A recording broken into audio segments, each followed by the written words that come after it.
Friday back in, a month and a half or so, Dale. I'm excited to be here on this Friday. Let's do this. That might be your best. I know, I was in tune. It didn't crack. No. I'm ready, folks. First Friday back in a long time. Talk to me in a couple Fridays from now. Boy, Dale, I ain't going to lie to you. At the beginning, I enjoyed the Fridays off. The last couple, we're still doing stuff. And me and Ethan were still doing stuff and working on our website there for TME Media AZ and .com and all of that. But, man, these last couple, I was like, man, I got to go back to work on Fridays. I was starting to be like, all right, I'm going to start causing problems. I'm going to start yelling at people for no reason to get some excitement in my life. So we're glad to be back here on Fridays. And, of course, I'm your humble host, Stephen McCollum, and you know him as 17-year NFL veteran, 3-time Super Bowl champion for your Dallas Cowboys. Dale Hellestrae, everybody, and he is yet to put in his request for the finest meats and cheeses for SummerSlam starting tomorrow. Well, good morning, Steve. You can also just call me Adam Schefter as I break news to you before the show starts. You did. And, right before we went live, Dale throws something at me. Because I'm all prepared to talk playoffs this weekend. They play tomorrow? No, Sunday. Sunday. Okay. Yeah, and you throw me a wrinkle right off the bat. I just crumble my preparation paperwork up and just throw it away. You know what was weird to me about Fridays off? Was that literally at least a couple times a day on a Friday, not coming in here, I would literally lose track of what day it was. Yeah, that's that's what I meant by at the end. Yeah. I literally would be like, is this Saturday? Is this Saturday? Dale, there were times on Friday afternoon I'd be like, what day is this? Yeah, that's what I'm saying. Like, Saturday. Okay, so tomorrow I got... No, it's only Friday. I know. Everybody at home's going, screw you two. Screw you two for that stuff. I told you guys, man, I don't take a lot of days off because, folks, I'm not going to lie to you. I like them a little too much. There's a chance one day I'm going to be like, I'm done. Yeah. I'm just going to sit at home. But this one was long enough that it reminds me why I love to do this. It's because I was getting a little bored there for a while, meaning I was just losing track of time, I was just finding myself on Friday, getting stuff done in the morning and then just doing nothing the rest of the day. And, and then you lose track of it, stuff like that. So all part of the fun, but we are back. We're back for the full week. And because I've talked with guys, guys at Moon Valley, a lot of them are a little bit old. It's a mishmash, but there's a lot of guys older than me, still in great health, but they talked about retiring. Whoa, that's a long ways away from it. About, retiring. I need a reason to get up in the morning to go do something. If I would go to bed not like last night, Thursday night, and get up this morning and go, I don't know what I'm going to do. You've always got to have something to do. Yes. I'm just telling you guys. I learned that. Now, I was younger. The first time I tried retiring from the corporate world, and I ended up going back. Right. And stuff like that. But you got to have something to do. You can only golf so much. Yes. And Dale, you love to golf. I do. But if you do it every day, all the time, you'll get sick of it. And my body can't hold up for 5 days of golf. So no, and getting up and just, I'm going to get up and watch TV. That ain't going to do it, folks. No. You become sedentary and all of that stuff and everything. So, these little things remind me that pay attention to that and watch it. But we're glad to be back on Friday. I'm excited. Plus, it keeps my brain moving a little bit. Some people might argue not enough, but it's I'm a big guy on that. If you don't do stuff, especially as you get older, man, that's where you just end up. You're in your 80s and you're just laying in bed all day long and hospice care. And, some people obviously get stuff to do that, but you gotta train that brain and have stuff to do. Yeah. You got to always be active, at least a little bit out there. So I know. And then you sit around and I listened to your bit on Holmberg yesterday. I went back and listened to that. Yeah. Man, all he does is make fun of you because your brain don't work. Yeah. That's got to be traumatic right there. Well, between that and how many mentions Steve McCollum get on that show nowadays, it's like you and him are better. So why don't you just go down and do this? I know. Well, exactly. I told you yesterday. Tell him I'm sorry I can't make it. I'll be there next time. I'll stay here. You go do the exactly. You work with Lou. I'll go over there. Absolutely. Of course, all part of the fun. Yeah. And then John and you and the Angry Patriot came by yesterday, did your sports podcast. Yes. I don't know when they post that. I know I sent that off this morning for them to post it. But if you just search it, it's the Holmberg thing. The sports thing. Yeah, you can find it on KUPD's website or Apple, Google, Spotify, whatever. Out there and stuff. I'll tell you this, though, because, Kobe's left us. Ethan produces stuff, and Ethan's starting school here at the end of the month. Yeah. So I've been integrated while we're looking for interns. We're looking for somebody else to come in for production help and stuff like that. So I'm like, all right, I'm going to start getting involved on the production side for these types of shows and other things we do. I can tell you this, man, sitting there listening to you guys talk, I get so infuriated. I get so infuriated. I'm like, I wish I had a mic I could talk to. Yeah, but who do you get infuriated the most? Angry Patriot? It's Patriot. Yeah, oh my God. He comes up with some things. But even John, last week, he was like, what Cardinals going in the Hall of Fame? Larry's the only one. And I was all, oh, no, it's Anquan Bolden would be the next one that would go in. There's nobody on this era of teams now. And then you guys all poo-pooed it at the end. He was a finalist last 2 years, guys. You guys are acting like he's never has a chance for it, And I was like, nah. Well, it's fascinating with him because, I think there's an argument for, argument against with him. He's got a lot of people ahead of him. Yes. Before he would get in. But he would be the next Cardinal that would get in my eyes. Right. If one As was of right to get today. In. Yeah. That one would get in. And then if Trey continues on his his thing, he'll be the next one. Right. At that point. But that's all my point was. But you guys were all like, I don't think he's a Hall of Famer. I think he sucked. He was better in Baltimore. Oh, you see, now you're hearing things. And I was like, Dale, John, that's not the case. His numbers, he had the best numbers in Arizona. And everything and stuff, but I made that part up, but but that's why it's so funny listening to you guys though, because I'm just like, so I'm gonna put a microphone on the production desk and just chime in every once in a while. Well, see, and now you kind of can see what's when the people are sitting at home and you and I make a mistake. I know. So it's like, you guys are so stupid. Well, I do that when I listen to other shows. Yeah. I'd be like, God, how can you not remember that it's this? And then on this show, I'll say something and be like, wait, I don't remember. Right. I don't remember that guy's name. And then meanwhile, I'm driving around going, God, you moron. How do you forget that guy? Hey, before we get into the daily festivities, I know you got places to go. I did break that news to you. Yeah. I don't know that if you want to go there, but no. I do want to give a mention to this. A guy named Billy Ray Smith died yesterday. Okay. Longtime NFL player, a couple-time Pro Bowler, All-American in college, went to Arkansas. And the reason... Old-timer. Yeah, he wasn't a young guy. old-timer.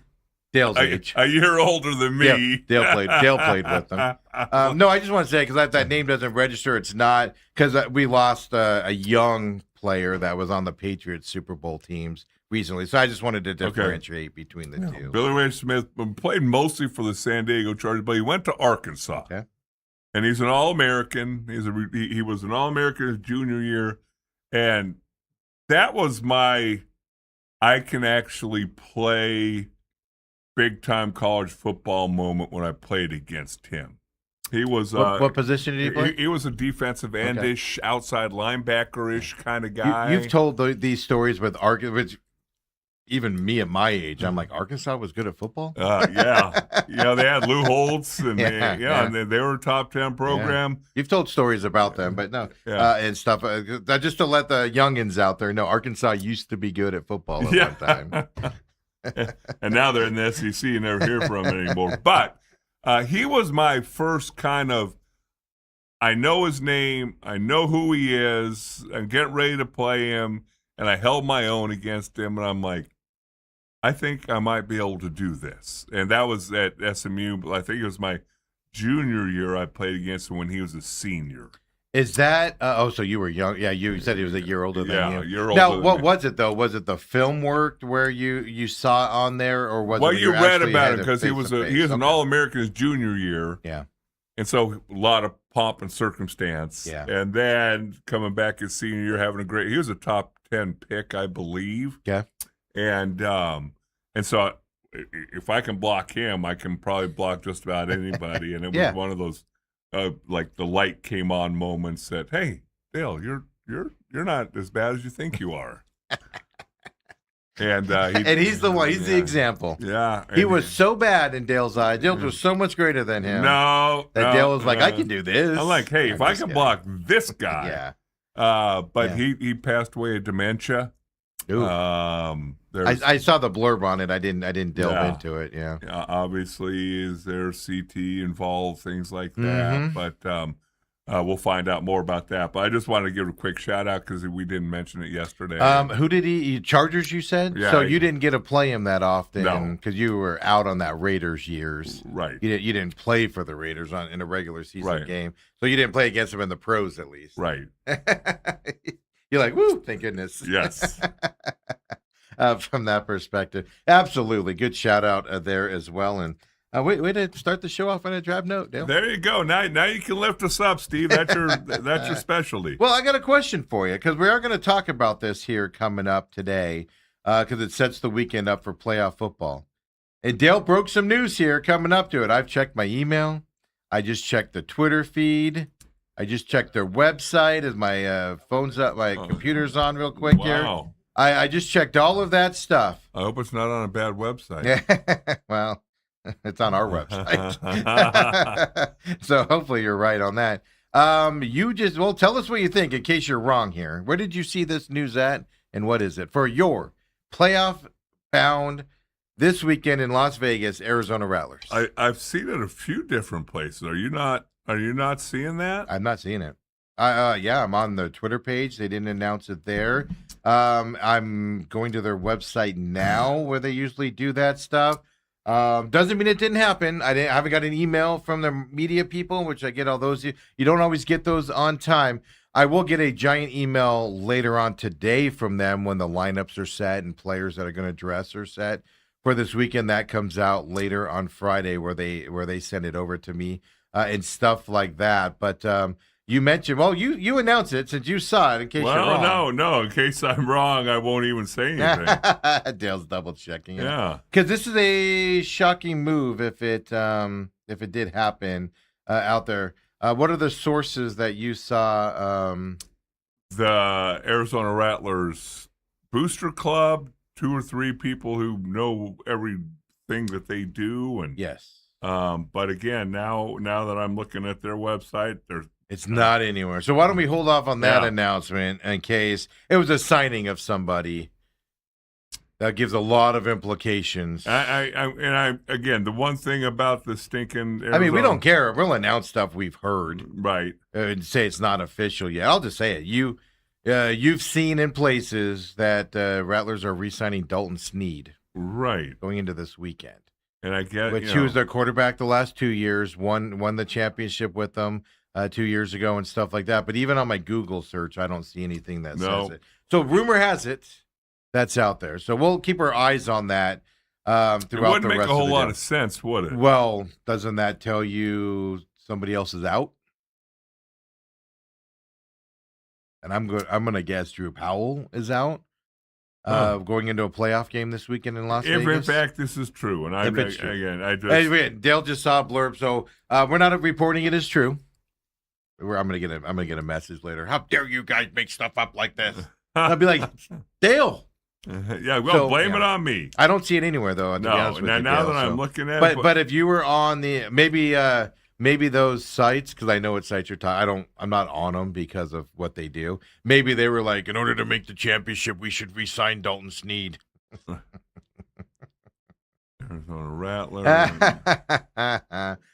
So we'll see. Pay attention. But I'm going to do, when I get the email later on today for the lineups and setup this weekend, I'm probably going to do a little live thing either Saturday or Sunday morning early, just setting up the preview for the playoffs coming up, because that's the problem with IFL. Like if this was an NFL, we could do a whole preview of the game because you generally know who's playing. Right. Or question mark. No clue. Like literally like Ron Brown, who's a starting running back for them, for some reason could be out this weekend. And we won't know it until later on today. When we were doing games. Yeah. I'd show up and be like, where'd this guy?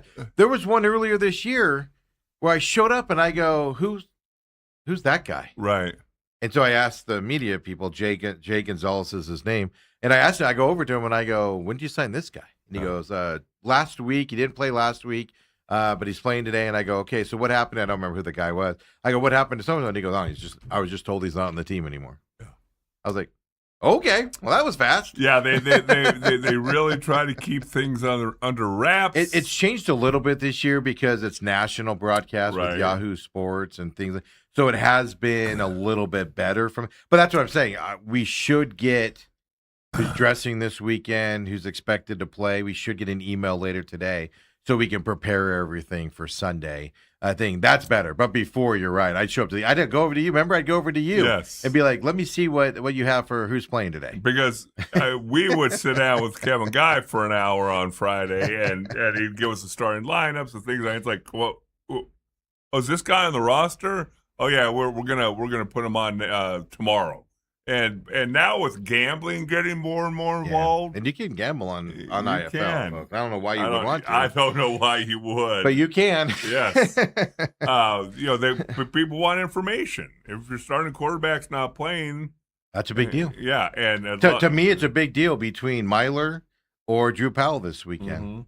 Mm-hmm. And your opinion of this game changes if Myler gets, knock on wood, gets injured. And it has to go to Drew Powell. My opinion of this game changes. Not because I hate Drew Powell. I like Drew Powell very much so. Right. But playoff Drew could show up, especially against Las Vegas, which we saw earlier in the season. Right. Multiple turnovers and things like that. You got to think about, well, and then does that change the play calling, for instance, going, in this game if there's a quarterback change and stuff like that. So we're going to talk a little IFL. We'll just start the game with it. They play Sunday. 2:30 p.m. kickoff this Sunday from Las Vegas. They win. They obviously move on to the next round there, and they'll play the winner of Tucson, San Diego. And folks, if I was to gamble on the IFL, I would put the mortgage on San Diego this weekend, and not even San Diego's getting a glorified practice this weekend. Okay. Now, didn't Arizona beat? I mean, didn't Tucson beat Arizona late in the season? Yes, they did. Yes, they did. But that's what you have to get to that round. Vegas swept the Rattlers in the regular season. The first game was the game where the coaches got in the big shoving match, and Kevin Guy afterwards was like, "Tell him I'll meet him. I'm right back here. Tell him I'll meet him back here," and storms off. That was a fun little week. Yeah. And then then we got the statement from the Rattlers on what happened. In the aftermath of that. That was the first game, and Rattlers had the lead and ended up losing that one. Then they played again in New Jersey for that, whatever it was, IFL Cup or whatever that was called in the mall in New Jersey. Rattlers had a very comfortable lead, and then interceptions started being thrown, and they ended up losing that game as well. So I'm expecting a competitive game this weekend with Vegas. Now, can you pull it off is the question. It's not like Vegas, this entity of Vegas, doesn't have playoff experience. They won the championship last year. Jaden Delores, their quarterback, for those of you Arizona fans out there and stuff. I think this is going to be a highly competitive game this weekend. Dale, to me, this is a pick 'em. I'd love to say Rattlers are winning this. I'd love to say Vegas is winning this and be all definitive about it. To me, this is as big as a pick 'em as you can be going into this game this weekend. So you're not throwing down that 10th spot on the game? No. I don't even know how to go to Bet US or Bet Us or whatever it is. I don't even know how to go to that site, let alone throw money down on that stuff and things like that. So I think very close game this weekend. I'm going to tell you this. When it comes to playoffs, Coach Guy doesn't always win playoff games. There's a history of that. Well, especially at home. Yes. But on the road, he wins them. Yes, it's one of those anomalies that you're like, they have not won a championship game that's been here in Arizona, and they have every one of their 3, 4, 5 championships they have with him have been on the road. Yes, whether it's a neutral site, whether it's at the other opponents. I went to several championship games here in Arizona that they lost. Yes, and usually lost late too, like last. Last second play, just heartbreaking. Yeah, and that was a championship game there. So I favor the Rattlers in this game. If I'm leaning toward that side, because of their defense, they have one of the best, if not the best defense in the league. One of the best defenses in the league, which is saying a lot in arena football, right? It's hard-hitting defense and things to that effect. It's just going to come down to the offense and quarterback plays and stopping Vegas. So I do lean a little bit toward Arizona this weekend over Las Vegas, but it's so close that it's just I can't be like Rattlers are winning this game by 10 points and going. I think this is going to be a battle down to the end this weekend. But this is also a year where you truly believe that, in years past, this happened at least 2 times that I can remember where they were the 3 seed, which means in the seeding process, you don't have a home playoff game. Yes. But a couple times it's happened in my tenure of doing games for them that they win their first playoff game, the number 1 seed gets upset, and so they get the championship game at home. Yeah. You don't see that happening. And then the championship game is down in Tucson again this year as well. So why Tucson? I know why. I know. Why not Glendale? Well, why not just have it at the home team's place? The crowd last year. Record. The crowd last. I didn't go to the game last year. I was going to put in, and then it was like a weird weekend where I couldn't remember why, but I couldn't make it. So I'm thinking about this year. But I remember seeing the crowd and having the game on. I had it on, but I wasn't paying attention. The crowd was very slim. Because it was Green Bay in it last year in Vegas. Who's traveling from Green Bay unless you're family or friends? Right. To a game in Tucson. I like the home field, but try to become a major league. A major league, and that's how major league teams do it at that point, right? In terms of at least the football side of it. But then again, why Tucson of all places? Yeah. So, I know Tucson. I know you love your city. I know. I love it too. No, you don't. I love getting out of it. No, you would think that the arena that the Rattlers play in, if you're going to do it at a neutral it's as site, big of a big league stadium as you can get. Right. Type of a thing. So okay, got a text here. Yeah. Am I right?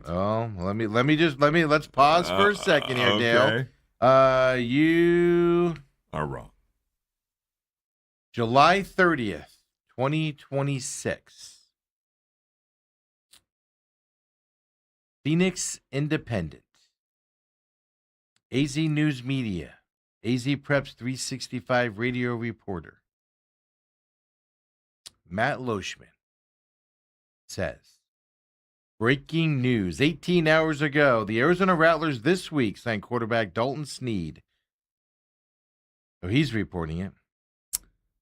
I saw on a couple different platforms, and again, I guess we'll find out tomorrow when they have to turn in their rosters, I'm sure. Even Richard Opert hasn't reported it either. Right. Now, I'll tell you, okay, I'll let you behind the scenes a little bit here. We get emails from the team, and that's how we get the announcement. Right. Do they pick up the phone and call Richard Opert specifically? I'm not going to say they don't. But generally, we get the information at the same time. Right. Now, Snead, I heard that him and his wife had a baby this year, and that's why he wasn't interested in coming back and playing. I heard that. But I do also know that he's some sort of coach up there. I want to say Montana, something to that effect. Yeah. He's an offensive coach up there. But obviously, you're looking at a 2-week, 3-week stretch at the most if you make the championship game. So if that is true, Matt Leachman is not going to report something if it's not true. So he got something, and it might be from the Sneads themselves. I'm not going to say who it was. Yeah, very, very well could be.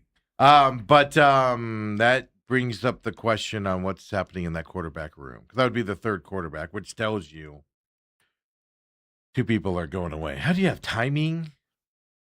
Could somebody be hurt?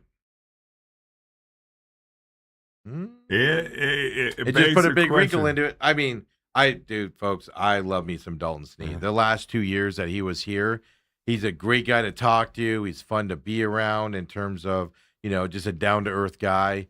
And he's good at football. But signing him and putting him into a playoff game? I mean, do you sign him and he's your backup in case that's what I'm getting whoever at. you start, Myler, maybe, yeah. I want to say said Bonner, but he's the quarterback. Well, it's Myler and Drew Powell. Drew Powell is banged up a little bit. I don't. It's just fascinating, but again, we'll know more. I think tomorrow night. Yes. When the rosters have to be in. Yes. Well, I mean, yeah. Or maybe not till Sunday. Well, that's the thing. I was told the email's coming out for lineups and stuff Friday afternoon is what I was told. Okay. Because I inquired about it because I wasn't able to make practice yesterday because of work around here and stuff. I would have had to cancel, Dale and John and the sports podcast to get out there. So I wasn't able to get out there and stuff to that effect. So it is it is breaking news. One person has reported it. And Dale. June 3rd, by the way, Kevin Guy did post. I went fly fishing during the bye week. He did go to Montana and go fly fishing. I will confirm that. Yeah. He did that during his bye week. And he said he stopped by to visit former Rattler Dalton Sneed at Montana. There's big things happening. Stay tuned on June 3rd. I'll tell you. I'll also tell you he wanted Dalton Sneed back again this year. Yeah. And that's how I found out he was having a baby and was focusing on that. But I have that clip. I asked him last year, Dalton Sneed's last game when they got eliminated by San Diego. I asked him strictly, what's your future? And I mean, it was, got a little teary-eyed in there. Right. Played that video here on the show and stuff like that. He was like, this is my last time I'm putting on a uniform. So, I don't know. We'll see. Big changes here, which puts a big wrinkle into what to think about this weekend even more. Dalton Sneed's a heck of a quarterback. I love the way you play the game, and like I said, just a good dude all around. So is Drew Powell. Drew Powell, by the way, is like the greatest guy on the planet. Yeah. Which makes it very hard when those mistakes happen that you have to sit there and be critical of it and talk about it because you just really like the guy. He's just so nice. Yeah, he's the guy you cheer for. Yes. And so that's why when he throws the 3 interceptions in the game, you're like, oh, I don't want to have to do this again. Type of a thing. So it changes the perspective on it. But there you go. We do have one confirmed, well, at least one person breaking that news yesterday, but nothing official as of now. And I just sent my email off to the Rattlers asking for confirmation of that. But I had an email that you get invited to camp and to the practices. And I always email them back and say, hey, I'm on air during your practice times, so I'm not able to make it. Right. But please make sure, I get the game information as soon as possible so we can talk about it and do our stuff about it and hype up your game and stuff like that and things. So, I did just send an email off. I doubt we'll get a response back during the show because they practice during the show. And I'm pretty sure there has to be a conversation with Coach Guy before anything goes out. Always interesting. Hey, also other things to go out. So big playoff game this weekend. You'll be able to watch it on Yahoo Sports, by the way, for free if you're interested in that game coming up on Sunday, 2:30. It's nice, and I was like, man, we could drive up there from Vegas, catch the game. I just think we have too much stuff going on this weekend to get up there. San Diego next weekend, though, Dale. Beat Vegas. Let's go to San Diego. Yeah. But it's not in San Diego. It's up in Carlsbad, so it's up north. Even worse. And here's an idea, IFL. Have it on a Saturday.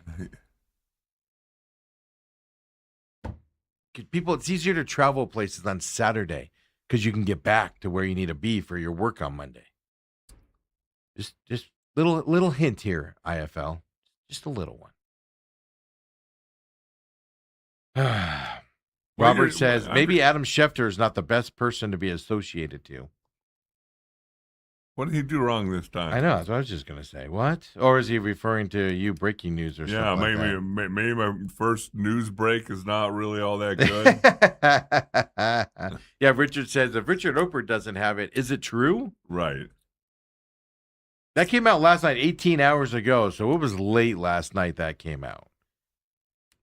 I'm going to guess if this has happened, he's getting that from somebody not with the Rattlers. Or somebody that wasn't with the Rattlers and now is. Or somebody, a relative of somebody. That's what I'm getting at. Yeah, it's it's interesting. Ethan says, Tony Romo was on leave from his role, quote, until further notice, unquote. That was something you guys brought up yesterday on the Holmberg Sports podcast was punishment for Romo. I was trying to think about this. my initial reaction is he's not going to be suspended for any games. Makes too much money, stuff like that. But it's early enough in the preseason where he can miss a preseason game or two. Right. So we're going to show you. We're going to suspend him for 2 preseason games. Yeah, exactly. You're not doing our preseason games. But I think you have to do a punishment because it's a DUI, and it is a serious thing. I'm not saying it's not, but some people just go, on a DUI happens, and then other people obviously have a total visceral reaction to it, where it's the worst thing you could possibly do. So, and I'm not telling you how to think on that at all, but I think if this was a regular season, Dale, I don't think you would have any punishment. For do you see all the AI images out there? Yeah. Do you see the one with Tiger and him with all the beer bottles in the car? Saw that. Saw Tony Romo doing some drop backs. The dancing. Yeah, I saw him doing the Dak warm up. Where he like fakes throws the ball and everything in the garage when they were doing the testing and stuff like that. But yeah, so Ethan's reporting that right now as well. So analyst J.J. Watt will replace Tony Romo for the time being. For the preseason. It's J.J. Watt's, it's J.J. Watt's audition to get a bigger or analyst role with CBS is what this is going to do. Which, I'm not going to lie to you, is not a bad thing for CBS. I like J.J. Watt as an analyst. He certainly has a great personality. Yeah. He's a good-looking dude. Well, I like him better than Tony. I'm not a Tony Romo fan as an analyst. I haven't either. I haven't been either. And the thing about Tony, I've met him once or twice. Thing about him that it seems like when they gave him that huge money deal, $30 million deal or whatever. Well, I think he's making about $18 million a year. No, it went up to like 30. Oh, maybe I think of Tom Brady. Yeah, I think he's. But anyway, large sum of money. I don't think he puts the work in. And when he first came into the league, I was intrigued by him because he was predicting play like a quarterback should. A quarterback should be able to look at a defensive lineup and go, okay, this guy's doing this, blah, blah, blah, and be able to give you that. Most don't because you don't want to give that stuff out. Right. Well, he took the stance, do it. But I agree with you. When he starts going, once he stopped doing the work and he started getting plays wrong, then he'd be like, oh, they should have done this, what I said. And it's like, all right, now you're not getting your guessing right. Your educated guess is right. So now you're just and here's another telltale sign for people that listen to games. If you hear a analyst talking about a play and you hear him say number 71 and number 18, that means he did not do his work during the week, especially at that level. Yep. Because, well, Dale, you know this as well. He's got a spotter there that's feeding him stuff. Yes, he does. They'll be like, they'll be number 7. And then they'll say the guy's name,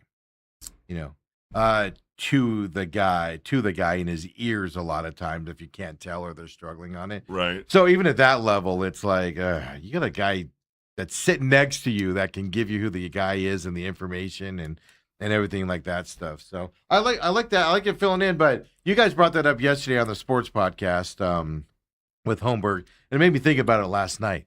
And I'm like, I don't know if he gets punished for this.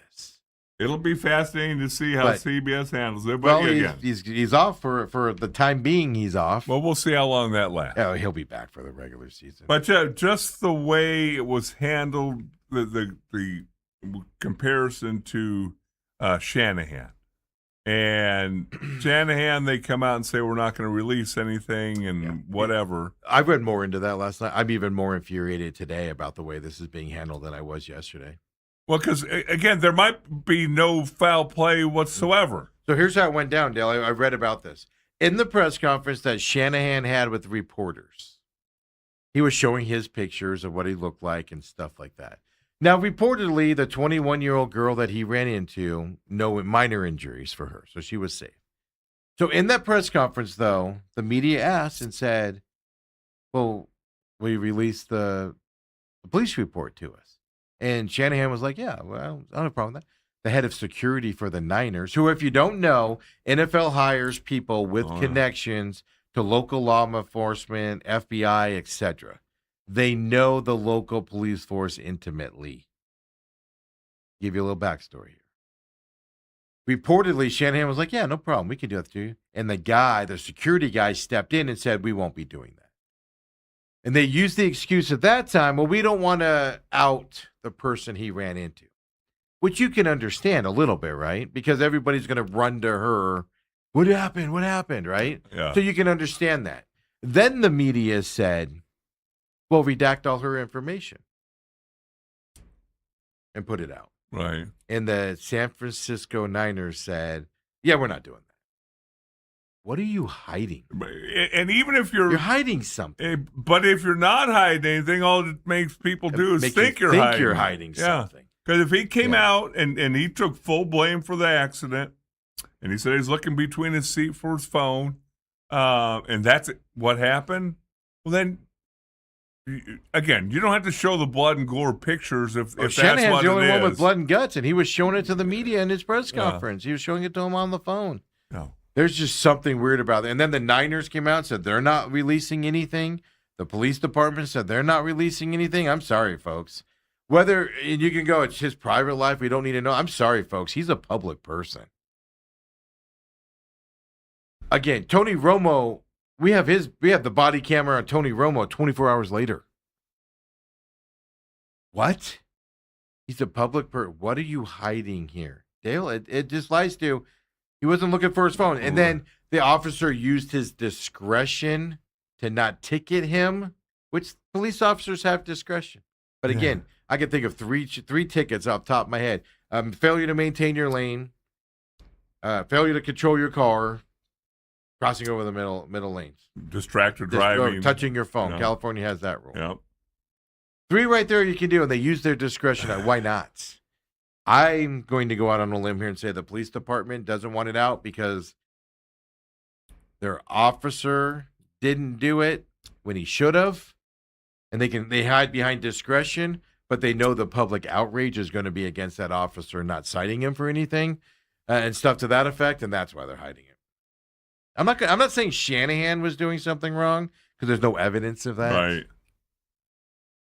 But there's definitely a cover-up for some reason going on here, folks. There's just this.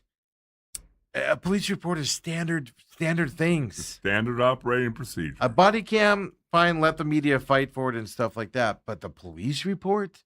The 911 call? What? Yeah. And then just the fact that the Niners guy was like, well, we don't want it. It's the excuses changes where make you go.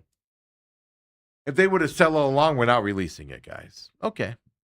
But then it was first, so we don't want to out the other person. Oh, you can understand that. Okay, well, give it to us redacted. We're not doing that either. And now we're not giving you anything.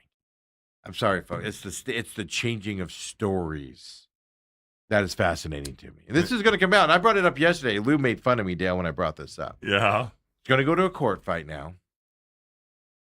Just imagine, end of the year, Niners battling for a number 1 seed in the West.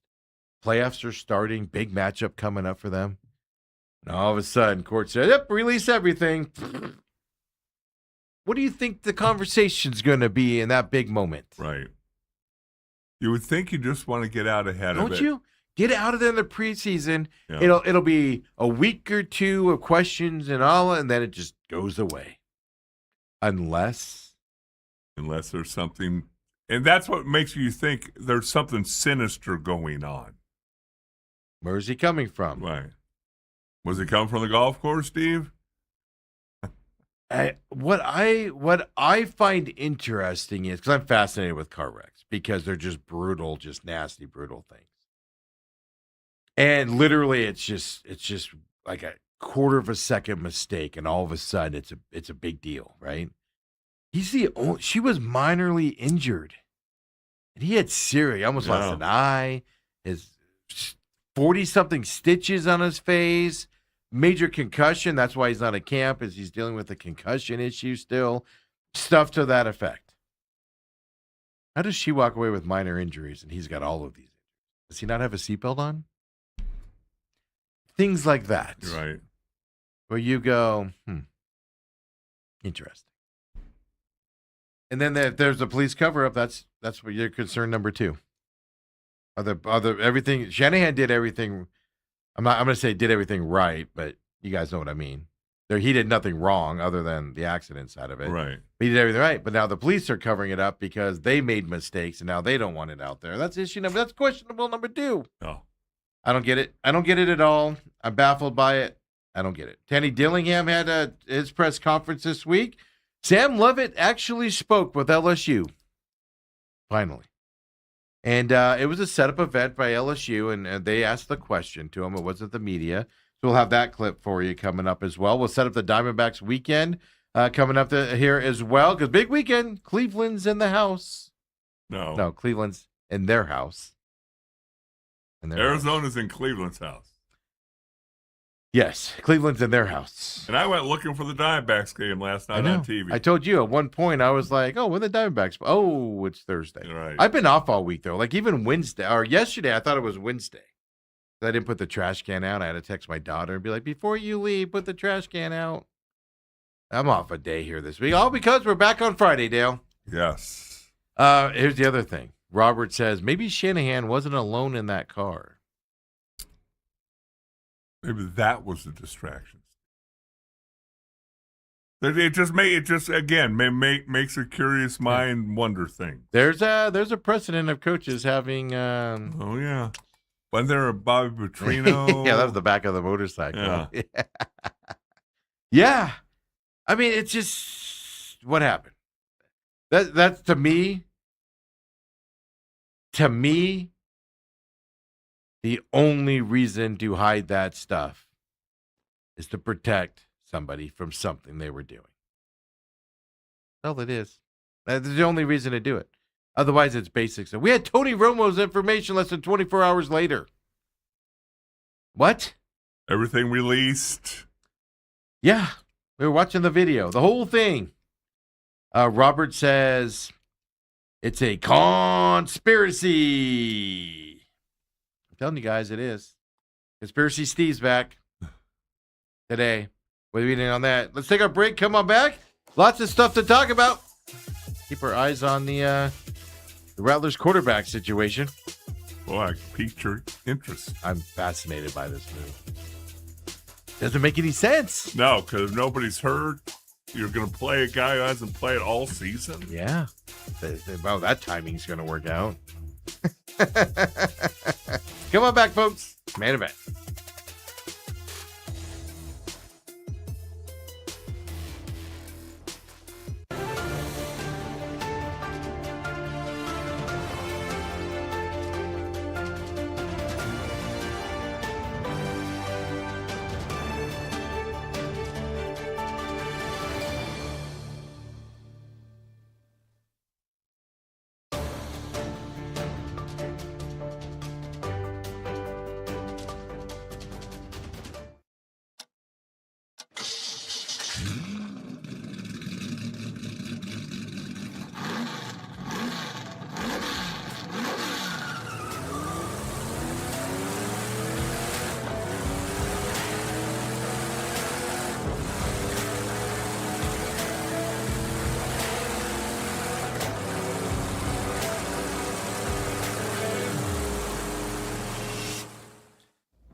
And we're back here, main event, having some fun here on this Friday, Dale. We're back to work on Fridays again here, at least on air on Fridays as well out there.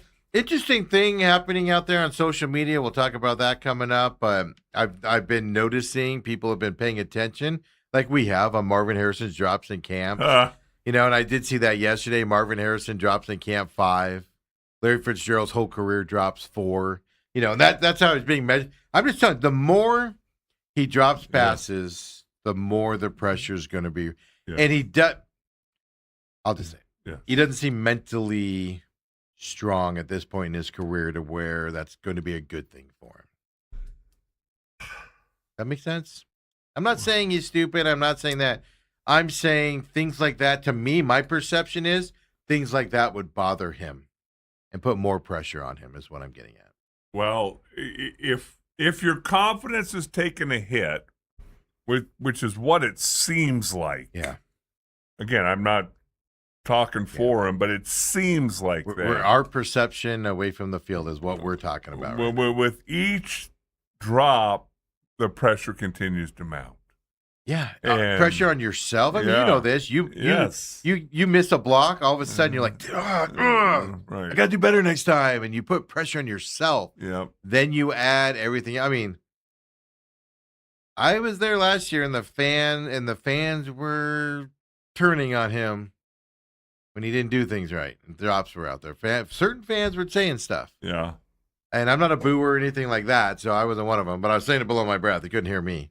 That's just going to ramp up as it goes on, but we're starting to see that type of stuff happening as well with Marvin Harrison in camp and stuff like that.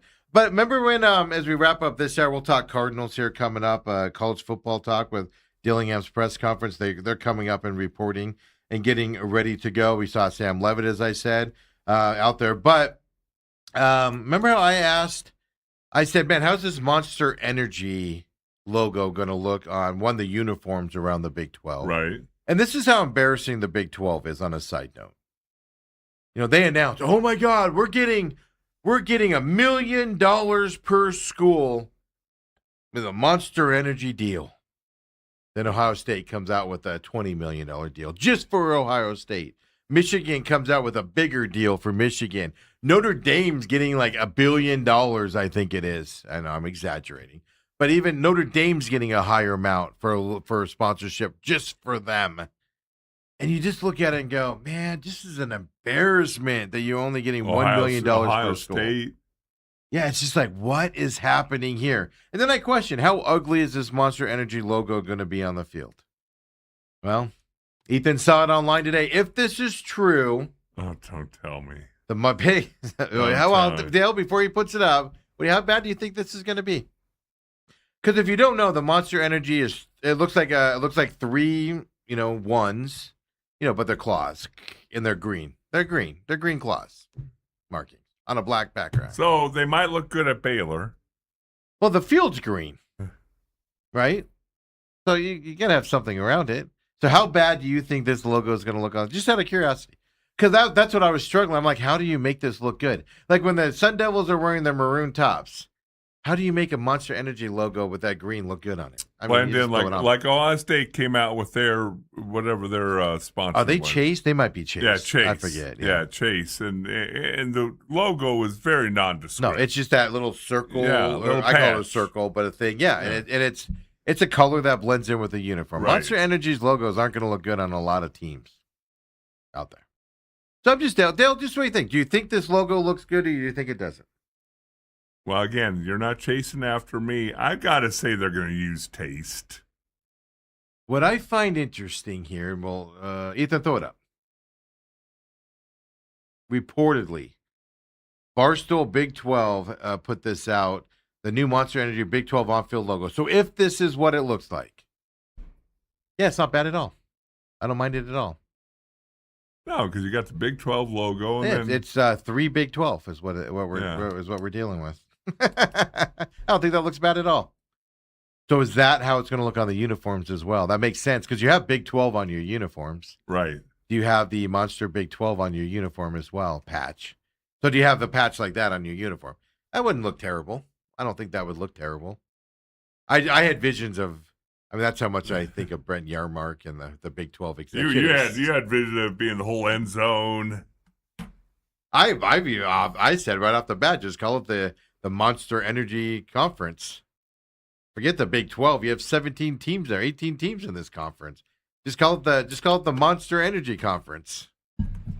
Sell out all the way, Dale. So there you go. That's reportedly it. That's not terrible. I'm not going to lie to you. If it's that, I can put up with that. You know what I like even more I appreciate even more from this is the numbers on the field aren't crooked, Westwood. Let's see what a mock-up of it on the uniform, the ASU uniforms look like here, Dale. If this is true. Yeah, I figured. See, I didn't even know this. I'm seeing this with you guys right now, and so's Dale. Right. If that's true, that's not bad at all. See, all my fears are gone. My biggest gripe is that you're only getting $1 million per school, and Ohio State's getting 17 for one school. I mean 20 for one school. Yeah. That's actually not terrible. Oh my God, Brent Yarmark in the Big 12 actually did something good. Look at that. Right below the Pat Tillman as well on top of it. That looks fancy. I like it. Well, that's at least it's $1 million more than they're getting in the Pac-12. we're gonna take shots at the Pac-12 for like the next 100 years, aren't we? Before we go to break here at the top of the hour, Sam Levitt spoke for the first time yesterday. And folks, the history of Sam Levitt, if you don't know, you're new to watching our program, and you just got off of Planet Rock here if you live here in the Valley, or you're not from here and you're getting up to speed here on the Arizona State program. Sam Levitt was a quarterback that came here from, I want to say, Michigan State. And so. He came in here and just where you were like, we have a prototypical quarterback here in this league, and this kid is amazing. And then last year, just running up and down against Baylor, wins that game in the fourth quarter, just running the ball up and down the field. And they go to a bye week, and they come back from the bye week, and all of a sudden, he really injured himself against Baylor, guys. He's not going to be able to play, and he's in a walking boot and all this stuff.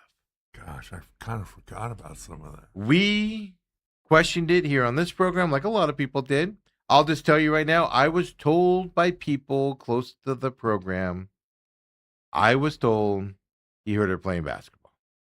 Then you had big guys that cover the Arizona State program, like Sun Devil Star. I'm not knocking them, but they were saying they know for a fact it didn't happen that way. Okay. Am I going to trust a guy putting a lot of money into this program? Or am I going to trust a reporter? All right, that's the questions that you got. And so we don't have confirmation on it, but we do know that something happened between Kenny Dillingham and Sam Levitt, because then after that, you started hearing the rumors of him shopping his services, his brother shopping his services around, trying to get as much money while he's still on the ASU program. And then he's invited, there's a meeting before the banquet between Kenny Dillingham and Sam Levitt.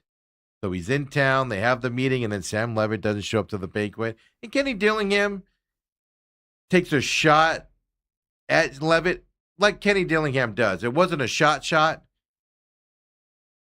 but there was a little bit of a shot there on him, right? Type of a deal. Now, Kenny Dillingham's positive. If you don't want to be, you don't want to be here. Which leads me to believe Kenny Dillingham told Sam Levitt when he got injured, however it happened, because it wasn't a football injury, folks. Just telling you. Whatever that conversation was, Kenny Dillingham said, all right, you don't want to be here anymore. See you later. Because that's what Kenny Dillingham talks about all the time.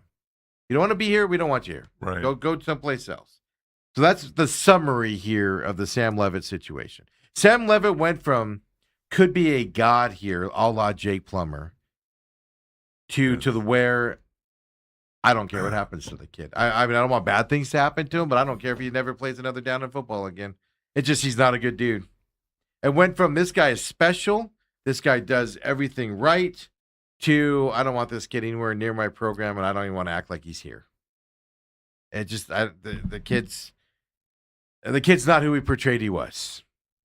That's how I feel about him. Or he changed. Or he changed good point in saying that. Or he changed when he got all the money and the spotlight on him. He changed. Accolades. So he goes to LSU.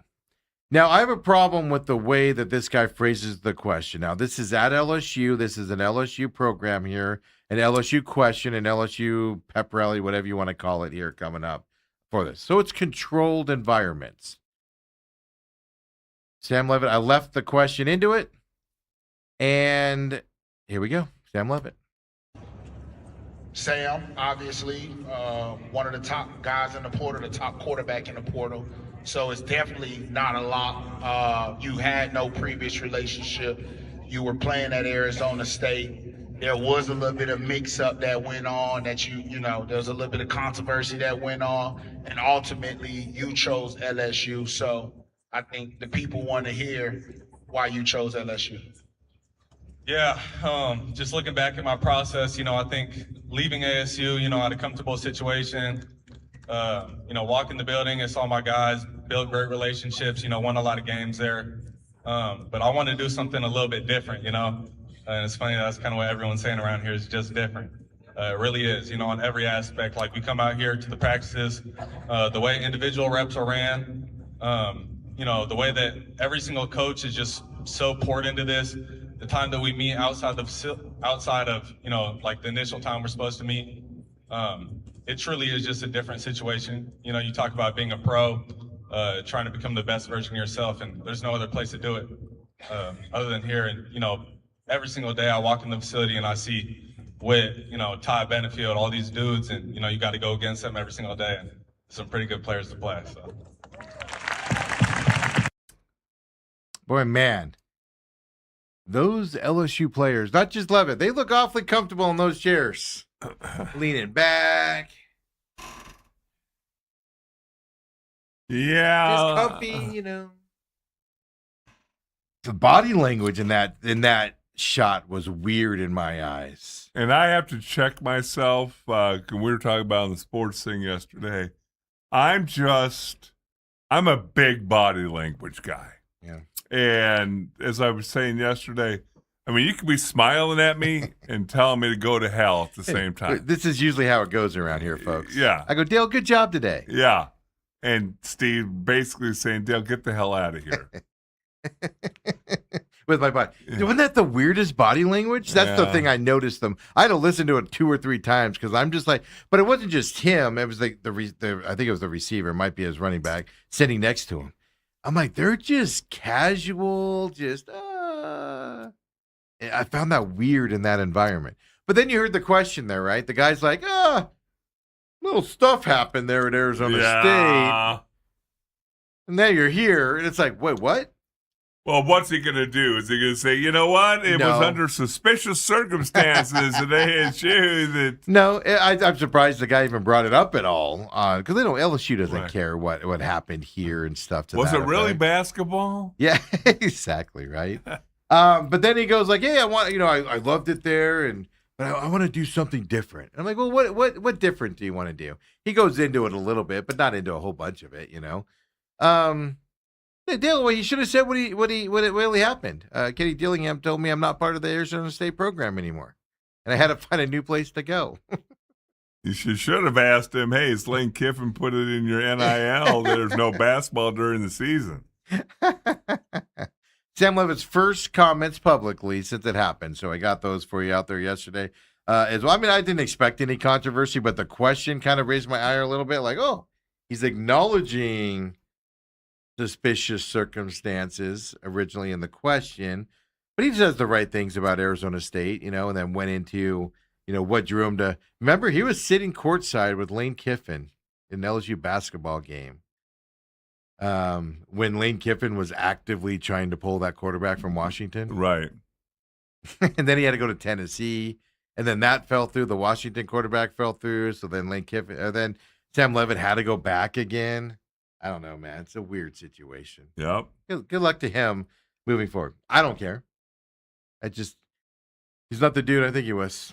He's not the dude he portrayed himself to be when he was here. Like you said, could it be changed, or could it be he faked us out for the first couple of years? I think there was some kind of change, maybe when the money went from $500,000 to a couple million. Yeah, I know. Someday we're gonna find out what happened with that injury. We're gonna figure it out. It's gonna be interesting. But then, I was at the Sun Bowl game. All the players that were transferring or graduating, I think all of them were there. Even Jordan Tyson was at the Sun Bowl game. Right. No Sam Levitt there, and he'd missed the banquet. It's like he was ostrich. It was whether it was him or the coaching staff. I have a theory. It was somebody else telling him not to come around. But he separated himself from this team. And After the banquet, I don't think it happened before the banquet because Kenny Dillingham at the banquet, if you remember, said, hey, this is a culmination of this year's team. Everybody should be here. He said something to that effect. And so I think it was after the banquet or during the banquet, that incident is where it was like, all right. Maybe the cancer talk happened at that point. As a guy who has a little bit of experience, I read into, and I thought it was much more egregious to not show up to the banquet as a team captain. Yes. For a dinner and some awards to celebrate your team that you were just a part of. Yeah. And you took it so seriously, you hurt yourself in a bye week doing something else. Mm. Because I don't care what you say. I've watched the end of that Baylor game 1,000 times since they tried to tell us that the Baylor game he was hurt. Dale, I've never seen a man run like that hurt before a day in my life. I'm just going to say that right off the bat. Even a guy that gets injured and then gets the shot doesn't perform at that level to win that game on his own 2 feet. All we're going to say on that. When we come back, Kenny Dillingham did talk this week as well. We'll get into that. A couple of things, the expectation talk, the young guys, because I'm fascinated on how they're playing this year. So I'll kind of set that up for you because I'm comparing it to last year with all the veterans he had on this team, with a lot of young guys this year as well. Then, of course, we'll set up the Diamondbacks as well. For the weekend, we're keeping our eyes on that news around your Arizona Rattlers this weekend as well that we talked about at the beginning of the show. We'll keep it rolling. Main event. Go ahead. What do you want? Well, I just want to say real quick. Oh, we're already gone. Well, that's right. We'll do it after. Oh, no, there you go. I was going to say, just saw this. Did you see Vic Fangio, the defense coordinator for Philadelphia today? Was it yesterday? I think it was yesterday. Yesterday? Yeah. That he's not going to answer any questions. He'd be like Dr. Fauci and take that was the yesterday. fifth. Yeah. Okay. I actually was going to pull that clip and play it. He goes, if you guys didn't see it, he goes, I'm not going to answer any questions. I'm going to do like Fauci and do the fifth. And he goes, I'm just kidding, guys. But did you guys see that? Yeah. Come on back, guys. Second hour main event next.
And we're back here, second hour main event. Appreciate you joining us. Friday edition, folks. Yes, we're back to our 5-day-a-week schedule. Having some fun here on this Friday as well. Of course, our summer schedule is over here and getting into football season. We're going to talk some Kenny Dillingham talking this week with his press conference. Hold on. You're saying our summer schedule's over? It's 116 today, Steve. You know what the problem is? And we're going to complain about this here. We could still be on our summer schedule, but football has to report so early. When did you report? You reported like in August, didn't you? No. See, but remember, we had 6 weeks of training camp. We're usually the third week in July. Okay, because I seem to remember it being later all the time. And we had 4 preseason games. Yeah. Sometimes we had 5. That's right. Well, because Hall of Fame game. Oh, you guys, because you guys are the Cowboys. Or a exhibition game overseas. Yeah, for some reason, I always thought it was like beginning of August is when it happened. Now it's like middle of July. They're like my kids' high school schedule out here for Queen Creek and Chandler and stuff like that. It starts middle of July. Well, but that's the reason why. That's why we came back. I mean, I was actually yesterday driving home with Ethan, and I was like, man, should have done one more week of Friday off and just started in August. That's because I got comfortable with the Fridays off as well. But we're back, folks. Appreciate you joining us live on YouTube. TME Media AZ. Join us on the YouTube chat. Text line 623-252-6670. I'm still getting the Tori's got to go texts as well from that person. That's pretty funny that continues out there. Then, of course, tag us TME Sports Show as well if you'd like to do that. I'm just perusing here Twitter, and like I said, Rattlers play this weekend, playoff in Vegas. Some interesting possible announcements coming with them and the quarterback situation to watch, so we're keeping our eyes on that. No email back yet, Dale. Like I said, we're not going to get one back during the show because they're practicing, so we'll get it. I'll get a response after this, even if it's you'll see. We'll have our lineups later today, type of a deal. But then I'm perusing through everything, getting updated here during that break, and the Ravens are out there at training camp and everything, and a fan snuck into the Ravens training camp and participated in the edge rusher drills in pads first of all, folks, it's obvious he's not a football player because I don't know, he's 5'8" or something like that, and everything. It is hilarious to watch this guy. But how did he get to that point? Unless it was either set up or they were like, just let him run a drill. But nobody's walking him off, But Right. it's obvious he's not a professional. There's not a edge big rusher. police presence out on the field. At the Ravens side of it and stuff like that. I just reposted that out there on SMAC 500 is where I retweeted that out there because I was on that page when I saw that. But it's pretty funny when fans, silly fans. Yeah, you would think that if it was a contest or something, you'd have to sign a waiver. Yeah, well, yeah, but I mean, nobody's like rushing over to him or stopping him. Right. I mean, which player's going? Who's that guy? I'll block him. Yeah. Well, it's one of those drills with the dummies. Oh, okay. But it's funny though, Dale. Like he's standing in front of everybody when it's his turn, and defensive linemen aren't small dudes. He looks a little different. Yeah, defensive edges aren't small guys like this guy is as well. We gave you the news. Tony Romo is on leave until further notice from CBS right now. J.J. Watt's going to take his spot, which tells me, like I said, J.J. Watt's getting the opportunity to fill in and show his worth, which I think he's going to be great at it for the preseason. I have a feeling that, and then Tony Romo will probably be back for the regular season, unless it gets to the point where he has to do that thing where I have to go into rehab and, rehabilitate my image.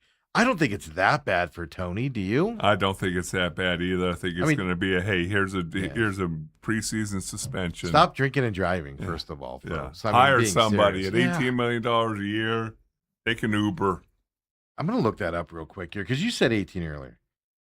For some reason, I want to say it was 33 or something, but I could be confusing him. with the deal. But you're right. Tom You're Brady. right. 18 million. 10-year, $180 million contract extension. So Which was unheard of before Tom Brady. 2020, and then Tom Brady. Yeah. Tom Brady must have been the 30 a year. Yeah. Time. That's why I was either confusing it with Tom Brady or I was thinking Tom Brady was a little bit higher than him. But yeah, 18 million for him as well. And just the salaries for these guys are ridiculous out there. Mm-hmm. Hey, Dale, since we're talking football, let's just stick with it here as well. Don't forget, guys, share us with your friends on YouTube. Like, subscribe to the page. As soon as we're done here live, we're live 8 to 10 a.m. every Monday through Friday on YouTube. We put it up on demand as well. So catch us later in the day. Free podcast systems as well. Don't forget, Real Matrix is up today at noon on the free podcasting systems and over at Rumble, where we have everything on demand at Rumble as well. Rumble.com/users/TME media is where you can find that over there. And then the free podcast systems for the Real Matrix as well out there. Kenny Dillingham talked this week, Dale. This is dare I say this is a transition year for Arizona State in my eyes. They lost a lot of veterans. A lot of guys graduated. Several people left the program and transferred. Not a ton, but several did. They have a lot of young guys in here, quarterback unknown situation right now going into the season and stuff like that. So a transition year for this team is how I'm looking at it. How are you viewing this year's Arizona State team? Isn't almost every year a transition year at ASU? But more so this year compared to last year is what I'm comparing it to. Well, you're going into the season not sure who the quarterback's going to be yet. And I saw where Kenny said he hopes to have the starter named by 8 to 9 days before the home opener. That you should. Yeah. Before the open. They open at home. They open at home. Yeah. Against Cleveland State or something? Yeah, it's one of those small schools. Montana State or something ridiculous. Weber State, I don't know. Okay. I don't know off the top of my head. But it's a small school. Yeah. I mean, it gets hard after that, Dale. and so when you have an unanswered Morgan question, Morgan State, sorry. September 5th, 7 p.m. Boy, am I going to get dialed up for that one. I look forward to getting home at midnight after the Morgan State, Arizona State battle that's going to happen. I certainly hope that it's 115 degrees for you guys. Storm's going to roll in. It get delayed. It's going to get delayed for lightning. So I'm rolling in the house at 2 a.m. instead. Thanks, Dale. But anyway, in all seriousness, just your thoughts on ASU? Yeah, again, I don't have a whole lot of thoughts just yet other than, this is the first season in a couple of years where you're going in with you're unsure at quarterback. You didn't know last year at this time that injuries would happen to your starting quarterback and your wide receiver and all that. But I think that just in itself points out that it's going to be a transition year. It doesn't mean they don't have talent. Yeah, they have talent. That doesn't mean they can't have a successful season, but there's some unknowns.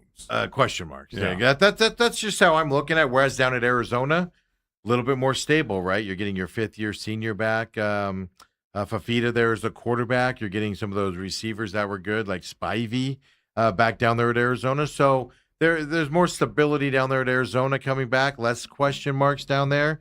Other than the question mark of the coach down there, which, like I said, I just don't think he's going to lead you to any promised lands of any sorts from the coaching perspective. My humble opinion out there as well, type of a deal. But so what about the expectations? Kenny Dillingham spoke on those. Let's check into it. Dillingham on expectations. I threw it on Ethan. He's got to load it up here. Picture would be like expectations, and not just when people equate expectations, they equate them to wins and losses, right? That's the outside version. It's like we showed up here and there weren't things on the walls. All the walls were white, right? That's everybody has the different philosophy, right? And it's now the expectation is did the walls get updated every year? Do they have our people on it? Are the updated leadership council guys on the wall? Are the people who hit a 3.0 on the wall? That's the minimum expectation. Do we have a home field advantage? We expect to have that now. People voted us one of the top, I think 3 to 4 or whatever home fields in our league. That's an expectation now. We expect to play at home, play good football. We've won a lot of home games in the last 2 years. We expect that now. People expect us to play good football. Right? Not just be in games. They expect us to win games. That's a good thing. If you achieve win expectations, you're going to do that once every probably 3 years. If you have real expectations, you're not going to achieve the expectation of the fan base every year. You should almost unfortunately, you're going to have way more letdowns than you do hit expectations because that's why they're fans, right? That's what you should have. So I would say expectations, everything in the organization, what me and my expectation for Graham and for the president, their expectation in me. Everybody has a level of expectation that's higher throughout the entire organization, leading into the city, into the valley, into the fan base. You guys have an expectation. I'm going to talk to you guys after practice almost every day. What if I stopped? There's the expectations are now here. It's just here. One thing about Kenny, I can't tell if I love or not. He's just real. Nobody else is going to talk like that. And he's not. Okay, first of all, he's not wrong. But you hear nobody else talk like that. That's all I can say on that. No, you don't hear any other college head coach. Yeah, he's not wrong. He's going to fail on fans' expectation levels more so than he's going to fulfill them. That's how it goes in sports. But he's the only one that's going to tell you that. Your thoughts on that? I just that's all I get away from it is he ain't wrong. He's real about it. And I just don't know if that's good or bad, Dale. I just don't know if it's good or bad that he just went through that. Well, because how many fans are going, oh, he's setting us up for failure right there. Well, I'm sitting there looking at it going, okay, last year I thought the expectations were a little unrealistic because you're coming off the near loss to Texas and if things would have bounced, not remembering that the ball that bounced your way throughout the season to get to where you were. Mm-hmm. Last year the expectations were high. Now I think last year the expectation level was at the level where if you didn't meet it, it was the only place to be was a disappointment. But they were because they're so high. Because they were so high. Right. This year they're more middle. If you underperform this year, you're having a bad season. Last year they underperformed and still had a good season. You know what I'm saying? This year the expectation, the bar's down. If you don't hit the expectation level this year, folks, we're talking about a 3-win season, 4-win season. And that's the difference between last year and this year in the expectation side, in my opinion. And I do like me some Kenny Dillingham. I like some coaches on that staff, and I'm cheering for him. But gosh, doesn't it, especially as a longtime ASU watcher and booster and spending money and whatever. Who are you talking about? You. Doesn't it seem the family that at ASU, you'll get this flash in the pan? Yes. I mean, Bobby Hurley, early in his tenure, there was talk about, well, we don't want to lose him. Oh, yeah. He was. I know you don't believe it, but he was getting to the tournament every year. Dayton, but he was getting there. You ASU fans were afraid of losing him to a bigger school. Yes. And then after another year or so, then it became please take him. Painfully aware you're hoping somebody would take him. And I'm hoping that doesn't happen to Kenny Dillingham, that they had that flash in the pan. They make the college football playoff. They're the 4 seed. Mm-hmm. Almost had Texas beat in Austin. Dale, if you look at the way this format's gone these last 2 years, it's hard to make it to the college football playoffs. And your expectation can't be to get there every year. Like, that's Ohio State's expectations. And they're not going to do that every year, if you catch my drift. That's why they want to expand it to 12, folks, and 24. And so then they can make it every year type of a situation. Well, it is 12. We talk all the time. Oh, it is 12 now. It is 12 now. But they were a 4 seed, right? That's what I'm getting at. You're not always a 4 seed right when you get into it. So Ohio State isn't always going to be a 4 seed. They'll get in as an 8, 6 seed or 7 seed a couple of years coming up. Sorry, I said that backwards. I was thinking it was still the 4. But my other thought process here was, we talk about it all the time. The thing that eludes Arizona State and Arizona every time, we have yet to have it, is sustained success. Yes. It's the hardest thing to do in sports, folks, especially when you have a lot of turnover. And now, right, with NIL, you have a lot of turnover. And so it's even harder to sustain that success. But that's where I come back to and go, they've won, 15 games over 2 years? Never been done at Arizona State before. So everybody has this expectation because of that 1 year where they were a 4 seed, a play away, a bad call, and then a cover 0, and you're out of the playoffs. Cover 0 defense. Why you run a cover 0 at the end of a game, I'll never understand when you have the lead. I just got angry again. Breathe, Steve. You're that close to it. Your expectation to get there again is unrealistic. Now, could it happen? Yes, but it's unrealistic. But to be disappointed in 9-win seasons at Arizona State, if you put another 9-win season together this year, it's 3 in a row. We don't see that kind of success. But that's where that college football playoff screws everything up. Everybody goes, if you don't make the playoffs, you're no good. Who are we, Nebraska? We're Nebraska. We don't win 9 games a year. Well, yeah, you're right. You're going to win 6 the next 10, 20, 30 years of your life, with that attitude. He's right on the expectations the way he talks. You hear nobody else say about it. And this year, I'm just going into the season going, let's see what happens. Last year, with all the veterans coming back and everything, right? You had to pay attention. You thought they would have a good season because, hey, all these guys just played in that game and they're all back. Yeah. Sam Levitt's back. Yeah. And Sam Levitt decided to pick up his ball and go home because he didn't get his way. Your receiver was back. Yeah.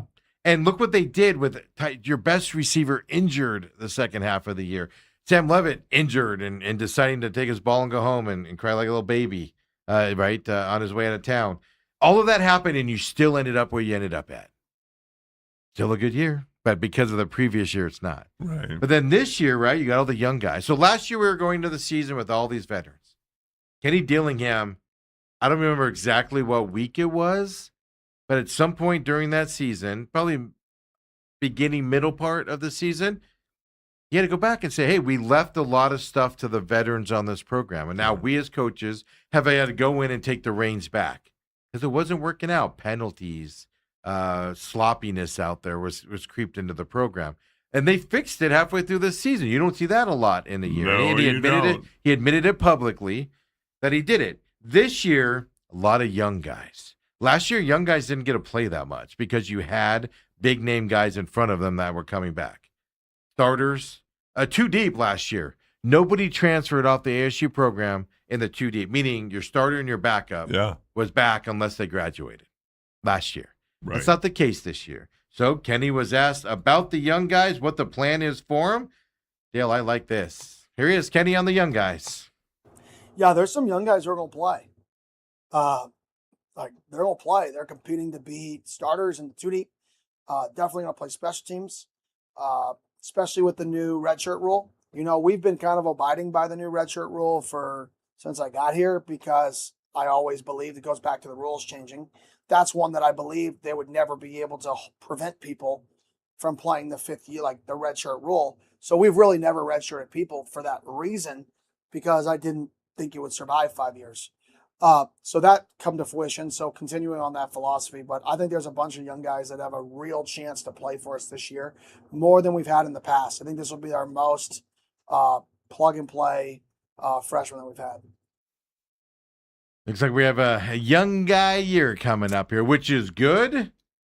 That worries you a little bit as well, Dale, Yes, doesn't it? it? Does. Yeah, because you usually young and inexperienced is a moniker for mistakes. Yeah, and think about this schedule. You're going to Texas A&M, not an easy place to play. Then you're going straight to London against Kansas, but it's at London. Right. Your first two away games are A&M and London.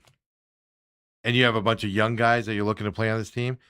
As a young guy, that worries me a little bit because wide-eyed, right? Well, lights getting bright pretty quick here this season, Dale. And I think you'll be shocked. ASU fans will be shocked just by the sheer enormity of the Texas A&M home crowd. Oh, it's ridiculous. And they're loud and they're exuberant. I know you used to go there and play, but have you been there recently? Not since I did a game there probably 4 years ago. Okay. So you've seen the way the crowd is now. Yeah, over 100,000 people. And they get riled up Friday night, folks. Friday afternoon. They have to learn all their cheers on Friday afternoon for some reason. No, Friday at midnight. That was at midnight, yeah. Are you going to go? You should go to that A&M game. Go to the Yale practice and learn how to gig 'em Aggies. Why would I? I have no interest in that whatsoever. Just take it all in. Take Ethan and let him experience. That is true. A real school. Since we're not able to make the London trip this year. Yeah, that's true. We could go to A&M. I mean, that's going to be a tough game, man. Yeah. That crowd. But that's what I'm getting at. Young guys, I'll play the young guys. I'm actually a big fan of playing the young guys. Like you said, college doesn't do what the pros do, right? Where you get the young guys to save money, you put them on special teams. They're on the roster because when you say payroll. In college, you can have guys on there that could do special teams, but you don't put them out there.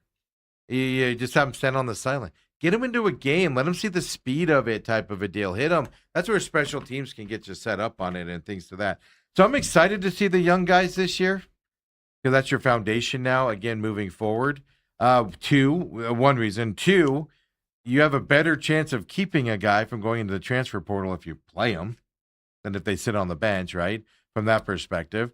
And then three, I just think young guys should be integrated with the starters and everything in case injuries creep in again this year, which hopefully they can keep out of. But it is worrisome with their schedule that they have coming up, especially beginning of the season, because A&M and London are different. So they're going to go. They're going to fly to College Station, and they're leaving right from there to London. Leaving from there. Yeah, why come all the way back just to go all the way back? Yeah, I know. I'm with you, but they're going to be in London for a whole week. Yeah, that's the thing. And young kids, especially young college kids, how many of them have been overseas, been to London? Yeah, not many. Teas and crumpets. They're going to have, I'm sure they're going to have, visits they're going to have to go see. Tap water that's lukewarm, beer. People without teeth. Lukewarm beer. No dentists. Wow. Why do you always have to go bring to your own toothpaste? Bring your own toothpaste. Wow. Small hotel rooms.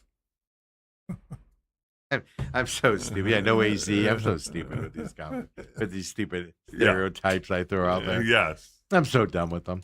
But yeah, so I don't know. Those a little bit of Kenny Dillingham that I took from his press conference this week. Now let's get it rolling, boys. Get it going. I'm excited for the season. I'm not expecting a lot at the beginning of the season. They're going to beat Morgan State.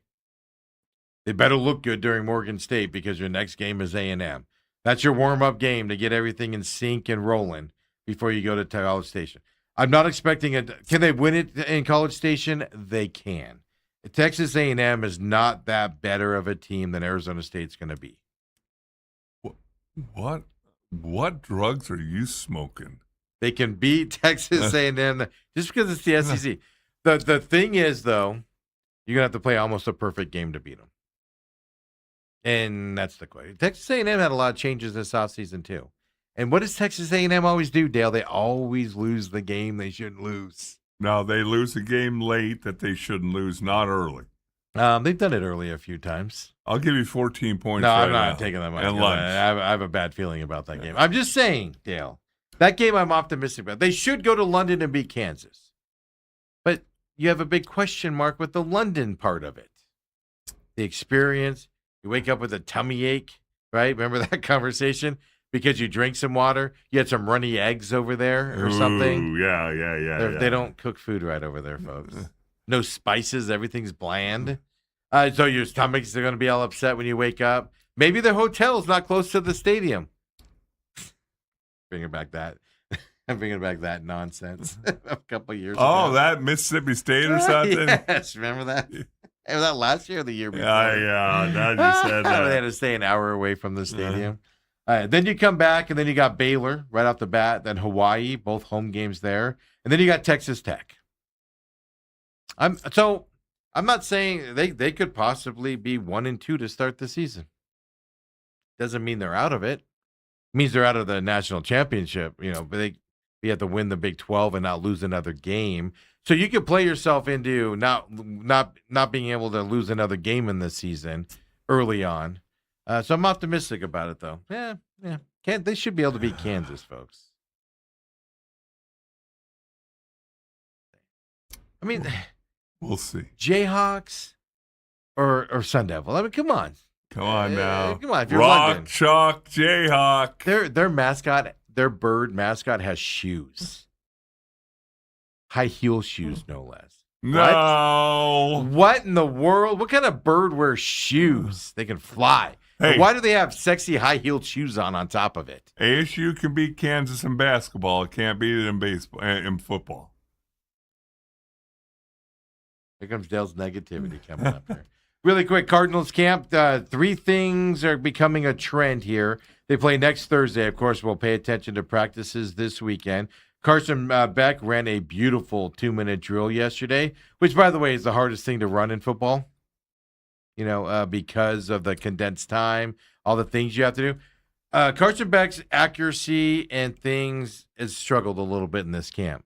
But I'm telling you, guys, he's got a presence. I'm not saying you start the season with him, But if you're 1 in whatever, 3 in whatever, 3 and 15, 3 and 12 or whatever, Carson Beck's got to get some playing time this year to see what you got with him going into next season. And he's just got a presence, man. I'm not saying he's going to turn into where he's a Hall of Famer or anything to that effect. I'm not saying that's coming up, anything. But I want to see him in a regular season. I'm excited about it. And it's only because if you're terrible with the other two guys out there.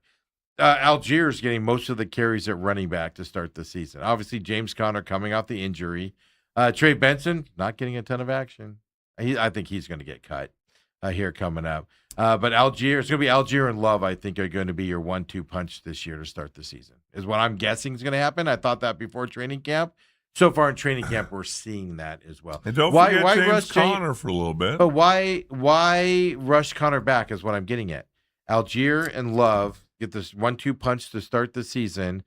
Let James Conner get healthy. Use him occasionally if he's available to use him occasionally. Save him toward the end of the season where you get that power and punch, when he's fully healthy as the season goes on. I think that's a beautiful, beautiful thing to do for the Cardinals. I think we should work on that. I told Coach yesterday that's what he should do. Yeah. Well, was he over to the house for tea and crumpets? Well, of course. I went and visited him. That's a long way from Wigwam to my house. I went and visited him. Yeah.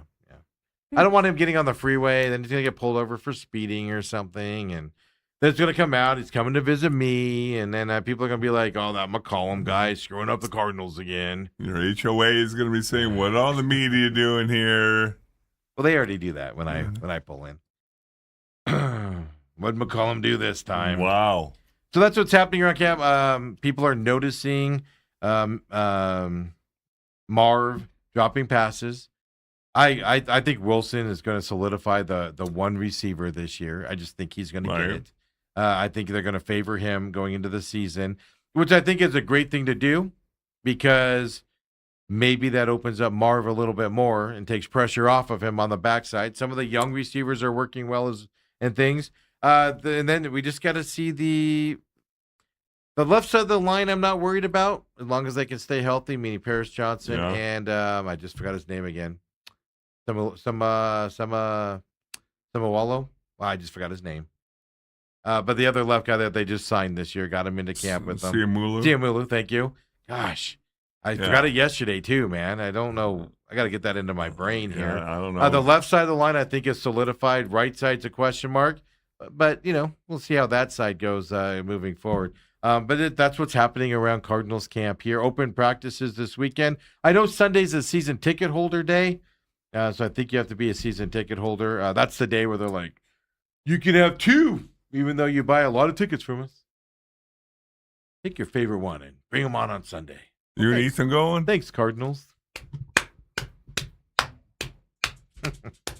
Are you and Autumn going out? I haven't responded. Now I'm gonna if we go, I'm gonna respond to it, and they're gonna be like, "Sorry, you're late. Can't come now. Sold out. Yeah, you can't come now. Can't fit any more people in the Ring of Honor or whatever." And I'll be like, "Thanks. You did me a favor. Actually, you do me a favor. Just even if you're not sold out, just respond with it sold out, so I don't have to go. Practices are so ridiculous, man." They're the worst things on the planet. When we come back, let's get into it. Major League Baseball sets you up with the Cleveland Guardians this weekend for your Arizona Diamondbacks. Big series, Steve, right here. Separate. You got to keep them separated. Maybe we're going to break.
back here. Main event here on this Friday.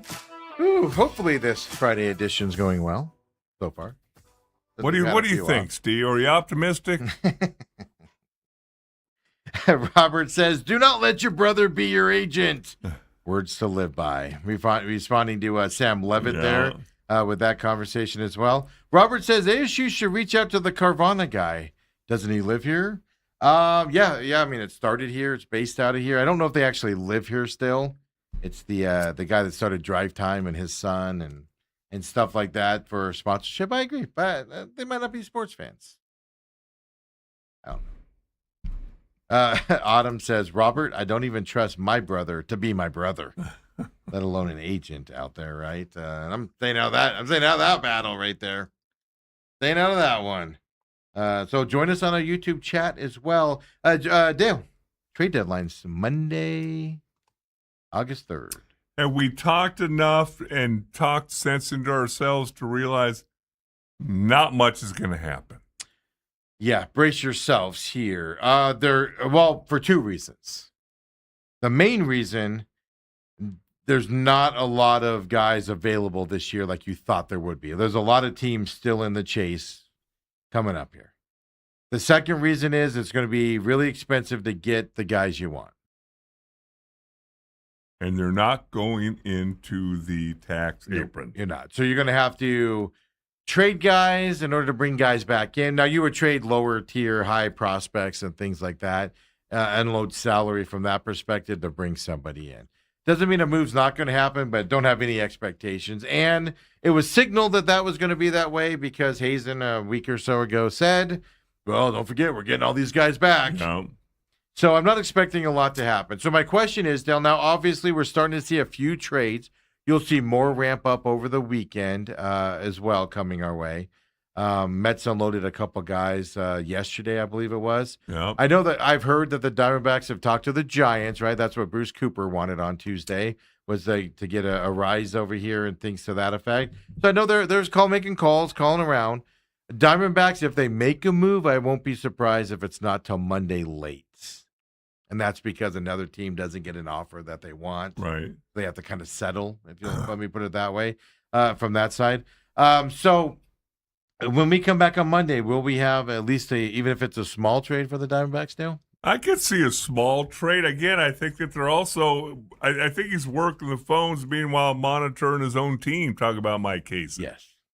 I mean, if they win 2 or 3 from Cleveland – I think it's only gonna bolster you a little bit. Say, hey, let's take a chance because now we're firmly entrenched in the second spot. If they make a trade before we come back on Monday, trade deadline's what is it? 1 p.m. our time on Monday, 3 p.m. It's after something the like show. that. Yeah. I'll say this: if the Diamondbacks make a trade this weekend, it's going to be for like just another arm in the bullpen or something like that. It's going to be like a blip on the radar type of it pops up and then goes away. Type of a move to help out the bullpen or something like that. There's not going to be a big bat that they're going to be able to go get. There's not going to be a big bat first baseman they're going to be able to go get. I don't think the San Diego closer. You're not getting Mac Miller. Please, though, that'd be my dream. I'll buy season tickets. I'll contribute. I'll buy season tickets. Upper level corner. However much those cost. You'll pay the luxury tax? No. That gets millions quickly. So if the Diamondbacks do something over the weekend, it's going to be something like that. Just picking up an arm for cheap or something to that. If they are going to do a surprise move, meaning they find a big bat, they make a big move, it's going to be Monday afternoon close to the deadline if they're going to do something like that.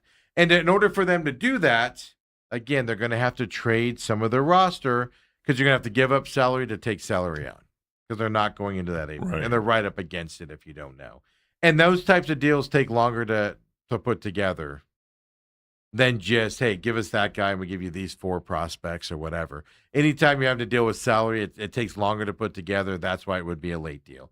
But I'm not expecting a ton from the Diamondbacks. I expect them to stay pat for the most part. And I expect them, and partly because even if they only win 1 out of 3 here in Cleveland, they're still in this playoff hunt. Yeah.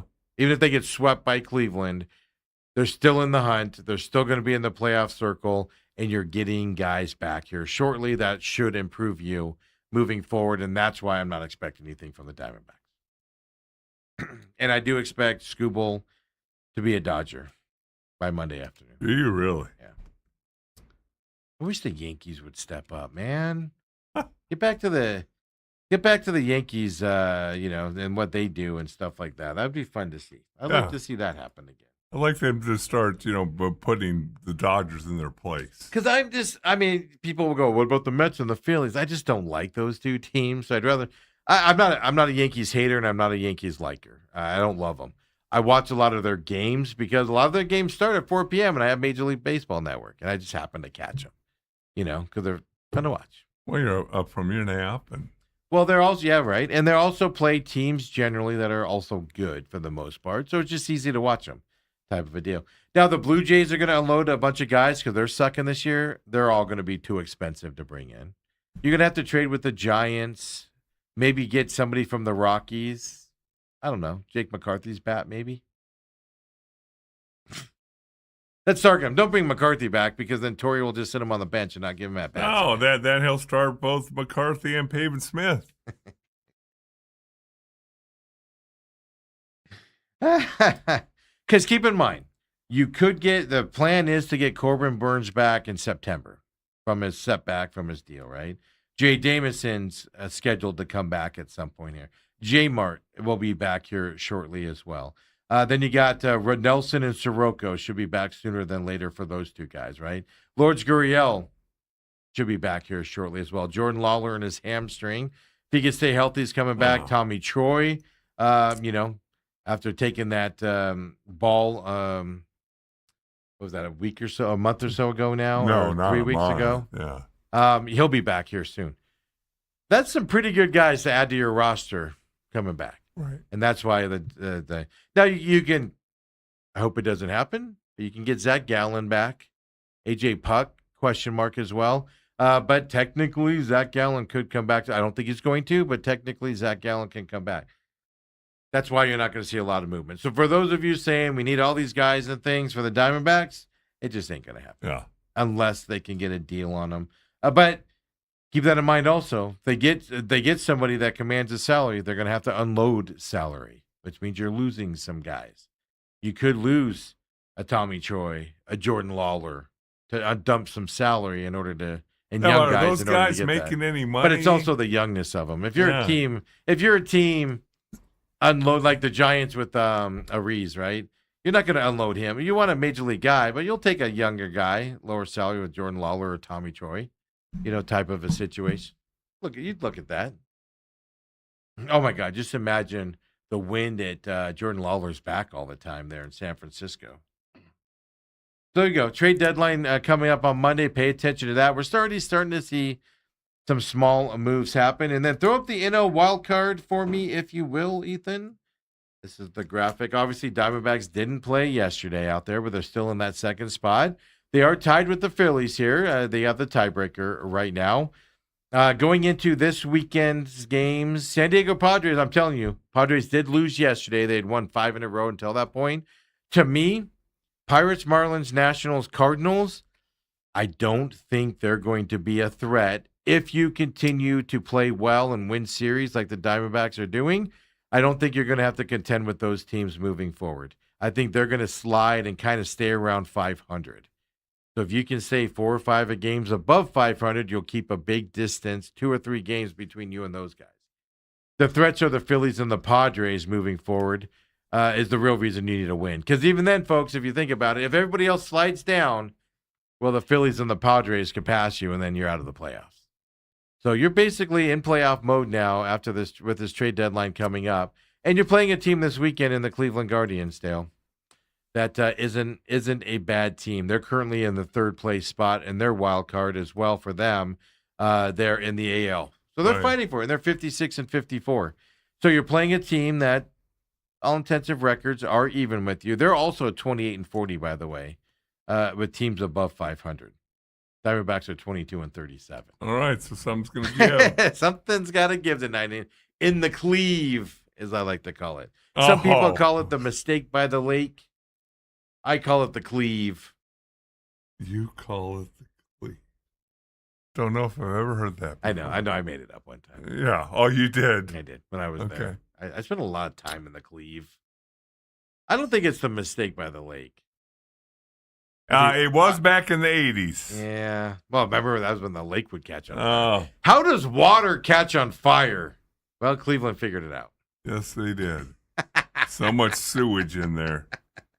By the way, Jake McCarthy is hitting almost 300. Yeah, dude, he's doing good. He's got some at bats there, and he plays every day. He's been up there, and they announced a week or so ago him and like 6 other players were on the trade block. Yeah. No, I know, but I'm just saying, Torre will go back to the whole old thing of, we're not going to give you at bats. Get out of here. You're hitting too well. We can't have that on this squad. We need to go 3 for 27 in runners in scoring position in a game. How about McCarthy? He's hitting 293, and then I'm looking at Machado. Oh, he fell below 300. Oh, Yeah. did he? Oh, he was above 300 for a while. And Manny Machado's batting 216. Machado's getting better. He's coming out of his slump. Yeah. Well, he's gonna have to do that for another 6 weeks. When you're making $30 million a year, you can't go on a 3-month slump in hitting like Machado did. Right. But he is breaking out of it a little bit. Big weekend coming up here as well. Dale, it starts today here in Cleveland as well. Starting lineup for this weekend. This is what kind of dashes your spirits a little bit going into You're talking about the these pitchers. games, the pitchers. Yeah. You're sitting there going, big series, team equal to you. You got to put it up here. You got to beat these guys. And even though they're in the AL, you got to do it to kind of help you out and get some distance. And these guys have pitched well, but they get out of the inning in 4th or 5th inning. It stretches the bullpen and stuff to that effect. But Mitch Bratt's on the mound today at 4:10 p.m. for your Diamondbacks. Mitch Bratt. Cleveland's favored in this game tonight, by the way, at least according to the odds books out there as well. Then Saturday morning, you're going to get up and they play, Saturday afternoon. They play at 4:15 tomorrow as well. Yeah, then you get Cole Drake out there on the mound. It's not that I think they're going to pitch bad. We're getting to the point where people have enough film of them that it could be coming soon. But even if they pitch well, again, they're not going 6, 7, 8 innings in the game. So you're going to stretch that bullpen out, who is already tired. Now you got a break on Wednesday's game with Erod going 8 innings. You only had Brandon Garcia go in to close it out. And then an off day yesterday. So they did get a break out there. But you're going to run up against that again. And then Sunday, right? Sunday morning, 10:40 a.m. is when Merrill Kelly gets on the mound for your Arizona Diamondbacks. It's just Win 2 out of 3. Figure out a way to win 2 out of 3. win series, man, and you're in the playoffs. From this point on, you win 2 out of 3, you're in the playoffs. Yeah. If you do that, most series, majority of them, you're in the playoffs. Period. End of story. You're not chasing anybody right now, but you can't afford a sweep or a bunch of 1 out of 3 types of series. A couple of them, mistakes can happen, depending what happened. But make no mistake about it. They are a playoff team. Now I think the standard's up a little bit, Dale. They are a playoff team today. So you just got to go win 2 out of 3. Majority of the series, and you're in the playoff. You're not chasing anybody. You don't have the pressure of, we got to sweep these guys. We got to sweep these guys. That pressure's gone.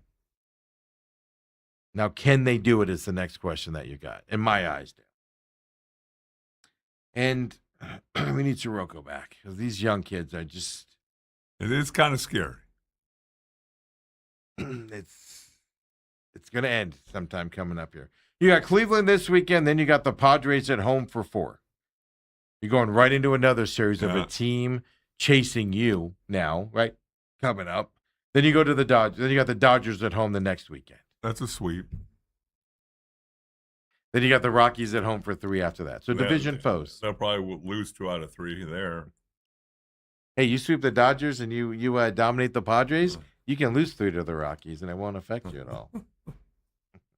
But then you got at Braves, at Red Sox after that. Then you got Reds, Cubs, and then at Giants after that. Not a terrible schedule, other than the Dodgers. Not a terrible schedule. Right. But if you're winning these series and being competitive in these series, you're set. You're good. You're good. You're going to be fine. You're going to be fine. You're going to be fine, Dale. Well, you know that the Padres are going to start becoming desperate. Well, they're playing better now. Yeah.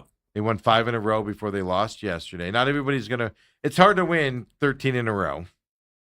You know.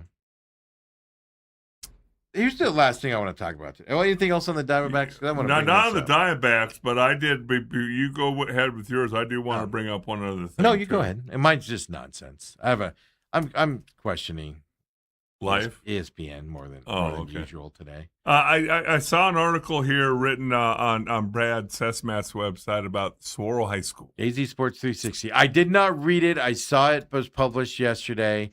I clicked on it. It's in one of my tabs loaded up, but I did not get to it.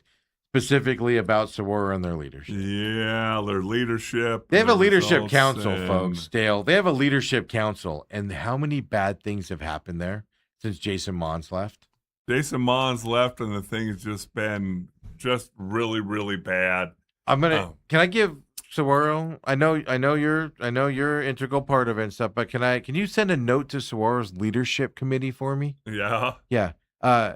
Everybody resign and find new people because you're terrible. Well, you're terrible at what you do. Some of them aren't getting resigned; they're getting fired. Well, they're getting fired. They're hiring athletic directors that are sending images to middle school kids. They're hiring a principal who's doing this and doing complaining about music being played and writing the lyrics down and sending them off. It's horrible decision after horrible decision. As of right now, they have 33 guys on their football team. Yeah, I'm surprised they're fielding that many right now. And 10 of those are going to be freshmen who don't go to their first class till August. And so, and they were not allowed to move down. No, they were kept in 5 and 6. Well, and I understand there's a lot of people who are upset with Saguaro for all the nonsense for over all the years, and they're 4A, but they were actually 7A talent and all that. But you couldn't have screwed if you said, you know what, let's make the most horrendous decisions that we can make for about 5 years. Yes, which is what Saguaro's done. They've done worse than that. Yeah, exactly. It is shocking me. Yeah. The amount of bad decisions just stacked on top of each other that they've done. Just even if they weren't a legacy team with what they've done with less, even if they were just a regular school out there, Joe Schmo school that's won nothing, you would sit back and go, "What the hell's wrong with you guys? How could you hire this guy? How could you hire that guy?" And then you add the success they've had, the right decisions they made for a ton of years, and you add that into it, it makes it look even worse. Yes. But here's the thing that I look at it, though, is, and I talk about this a lot, is you're dealing with high school kids here. You're failing. Saguaro High School, and I'm going to say Scottsdale Unified because that's what they're part of, they're failing the kids with these decisions. If this was a professional franchise or a college franchise, you're going to sit back and go, you guys are idiots for doing it. It's even worse because now you're messing with high school kids. Yes. And that's what's disturbing to me the most with what they do over there. It's shocking. Does he actually go into, I know it's not Minter, who wrote, Sorensen wrote that article, I believe, right, on that page. Yes. Does he go into, like, the bad decisions in the leadership group and stuff like that? All about leadership. And you can't call yourself a leadership committee and then not provide. He actually went so far as to compare it to the 1989 SMU Mustangs. Did he really? Really? Oh, I wish I would have read it then. Because I would have let the show with that. Punch to the stomach. What? No. How's the comparison? Because that was just under the table money to get players to go there. Because they're coming back from the death penalty, and evidently there were 89 players on that SMU team.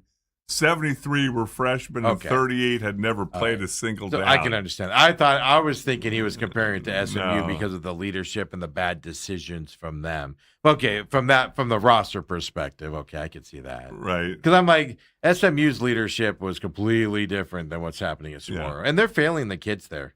Saguaro Leadership Committee in Scottsdale, you're failing the high school kids. And that's your job. You go into those roles to mentor kids and make them good human beings when they graduate. And you're doing the opposite. Yeah. Forget about the football program. If that's happening in the football program, let me put it this way. I say this about Dr. Crow all the time. If this is happening in the football program, what's happening elsewhere around that school? Well, that's the thing. They in baseball they won the state championship. In basketball they went to the semifinals or something like that. But and the thing that's interesting to me, and I don't know how you figure this out, but obviously there's a lot of bad blood about Saguaro and the transfers over the years. They're going to take a hit on the football side because of that. Yes. People are going to take out their revenge now while they're down. But you're not really taking it out on Saguaro. You're taking it out on 30 kids who... Which I firmly believe they weren't moved down because people up there were like, nope, this is now the time where they have to suffer. Yeah. And we'll let them suffer before we move them down to where they should be. That's what's happening. I firmly believe it. Go ahead and suck it. and struggle with all of this. We don't care. They're not going to have a freshman team. They're not going to have a JV team. Think about the SCA Saguaro matchup that could happen in 2A when they shrink that low with their team. Well, Saguaro, I mean, SCA might be 4A in a year or two. I talked to Coach Sheehan, by the way. He's going to come on again this year with us. Oh, yeah. So looking forward. Well, he better. We've got him 3 championships. He didn't win any before he started coming on here. That's all I'm going to say. That is true. That's all I'm going to say. I got it. Like I said, I got it loaded up here. I meant to read it last night, and then I closed the laptop and forgot about it. But I get depressed with those types of stories because I just sit back and I go, it's like that AD issue that I saw last year at a school in the East Valley. I won't name the school again. Yeah. It's just like you sit back and you go, I get it. It's high pressure. It's high school sports. It's high pressure. Your job's on the line now. It used to be an AD can go and just do whatever and survive for 100 years. It ain't like that anymore, right? New administration comes in, you get blown out because they want their own people in there. Stuff to that effect. And what is so hard about just hiring decent people? That's what I'm getting at. It's gone sideways, and at a high school level, have the high pressure, have all that. I understand. I'm not saying that needs to disappear and just have fun. Have the high pressure. But you're questionable people that aren't protecting the kids anymore. And that's where, look what's happening at Centennial. That had nothing to do with the sports programs. Right. But for the love of God, how does that even happen? To where now you're having investigations on, was there cover-ups? And it looks like there's a cover-up. Protect the friggin' kids, man. Yes. They're 16, 17, 18 years old. And that side of it's creeping. We saw it on the media side. That's why the AIA has all these rules now on credentials and passing background checks, because we saw questionable people. I'm being nice by calling them questionable, creeping into the media side of it and stuff. And so they had to get those guys out of it and things. Protect the kids, man. We're going into the new high school year. Protect the kids, folks. Yeah. And the new school camera and the school calendar. Yeah. And it's going to be 116 degrees for the next 3 I did see days. Richard Orbitt's story on how teams are dealing with the heat. Because, all these teams are practicing when it's 112, 150. Now, they're doing early mornings. Yeah. Or they're doing late at night, late at night, but sun's down type of night things. But, that's something you got to – Dale, we and I were in high school, I know I'm 15 years behind you or whatever. Man, they didn't care. Let's go. Get out there. I was thinking about your water bottle story where you went over and drank that other kid's water bottle. No, I knew I was going to run. I took his Gatorade. That's what it was. And that kid went over to get his drink, and he's like, "Who drank my drink?" Yeah, Ethan just said Queen Creek's practicing early morning to beat that heat and stuff. But Robert says D-backs are close to the tax threshold. Not sure if the team's good enough to deal what the Diamondbacks consider top prospects. And that's the other side. Was Well, the Diamondbacks think are top prospects. Do other people think they're Right. top prospects, right? He said, and then Robert said, somebody may take Gallen since he's on an expiring contract. Ooh, do that. I'll be all right with that. Get a bag of balls for him. That'd be fun. Robert also says, Sunday's game will be tough. Williams for Cleveland has struck out 45 guys in their last 4 games. Yeah, that's the other side. You're going up against the ace of the Cleveland Guardians squad on Sunday with Merrill Kelly as well. Ann says, Autumn texted me separately. I won't read you that one. Oh. Probably yelling at me. I didn't look at it. Probably yelling at me about something. Ann says, if you are the good luck charm, can you get Coach Smith from Desert Ridge on the show so we can enjoy going to football games this year? Yeah, so Desert Ridge is obviously that's where Autumn's daughter does palm at, and son plays football for them this year, starting this year. I believe he's starting this year there and everything. Yeah, go Lovey Smith. And I'll just tell you, no promises, but been talking to them for a while, so I anticipate at some point we'll have Lovey Smith on here. I had to drop Dale's name, ex-NFL player, in there to. So Actually, I haven't told him who the partner is yet. So the phone got hung up on. Yeah, click. Yeah. So then I had to go to Lovey Smith's an assistant coach there. His son's running the team out there. Yeah, out there in the East Valley. Hey Dale, when you come over to the house for SummerSlam this weekend, you'll drive right by it. I'm just trying to picture Desert. Crisman and between Baseline and Guadalupe. Really? Yeah. Not Desert Ridge out in the west. No, that's not Desert Ridge, is it? It's something else. Yeah, no, it's that one. It's out there. It's that stuff. So, and I'll just tell you that reached out, talked to them when they got hired. Talked to them a few times here as well. So hopefully we'll have them on later. And Lovey Smith's the assistant coach. His son is running that team. I want to be respectful on that because it's not fair to Coach Smith because everybody wants to talk to his dad, and everything. And I'd rather talk to the head coach. Lovey Smith would be a great interview. Don't get me wrong, but his son's running that team and things to that aspect as well. And says DRHS, meaning Desert Ridge, practices from 4:30 to 7 p.m. Oof. By the heat of the day there as well. Yeah, and says her son is a freshman. And I did get your the pad. We bought the those little pogo passes or whatever they are from them to support Desert Ridge this year. But one thing I wanted to bring up as we go into the weekend, I know we're in overtime here and everything, is did you see Kurt Signiti yesterday and Big Ten Media Day? Basically he's like, we're not talking about the championship. I turned the page the next day. Then that seem like he just woke up after winning the championship and was like, all right, what's up next? I didn't even think about it. But then he said specifically when he was asked about the comparison between the Big Ten and the SEC, Kurt Signiti, who I love as a human being, said, quote, we don't cry a river, whine and complain, unquote. Sums up my thoughts of the SEC exactly. And then the last thing I want to say, Shohei Ohtani's card sells for a record $11 million. Dale, where are you going to store that card at that you bought of Shohei Ohtani in your house? That is one thing I've never, ever, ever understood. For $11 million? Even for $11. What I think we just learned is ESPN might not have a say or might not pay who their play-by-play guys are for Major League Baseball. I tuned into ESPN baseball Wednesday Night Baseball. Carl Roberts is calling the game. He just got laid off. He's there calling the game. The Athletic did a story today as well that I saw because I was looking into it. And Carl Roberts is going to continue to call Major League Baseball and Little League World Series moving forward as well after being laid off at ESPN. Yeah. Isn't that weird? Yeah, that is very weird. Dale, if you got laid off by somebody and they're like, but we want you to still work, what do you do? Well, he's been there 25, 30 years, hasn't he? 96, I want to say. I mean, come on.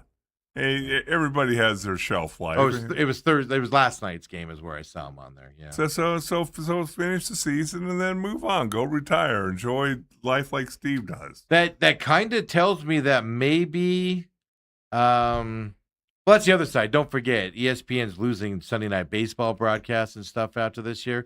so they don't need that position, right? So they said he was dismissed. But what I wonder is if Major League Baseball was like, well, we'll pay for him to continue our games, for the rest of the year. Because a lot of times, if you don't know, the league has a say in who calls the games and stuff to that effect. Right, Dale?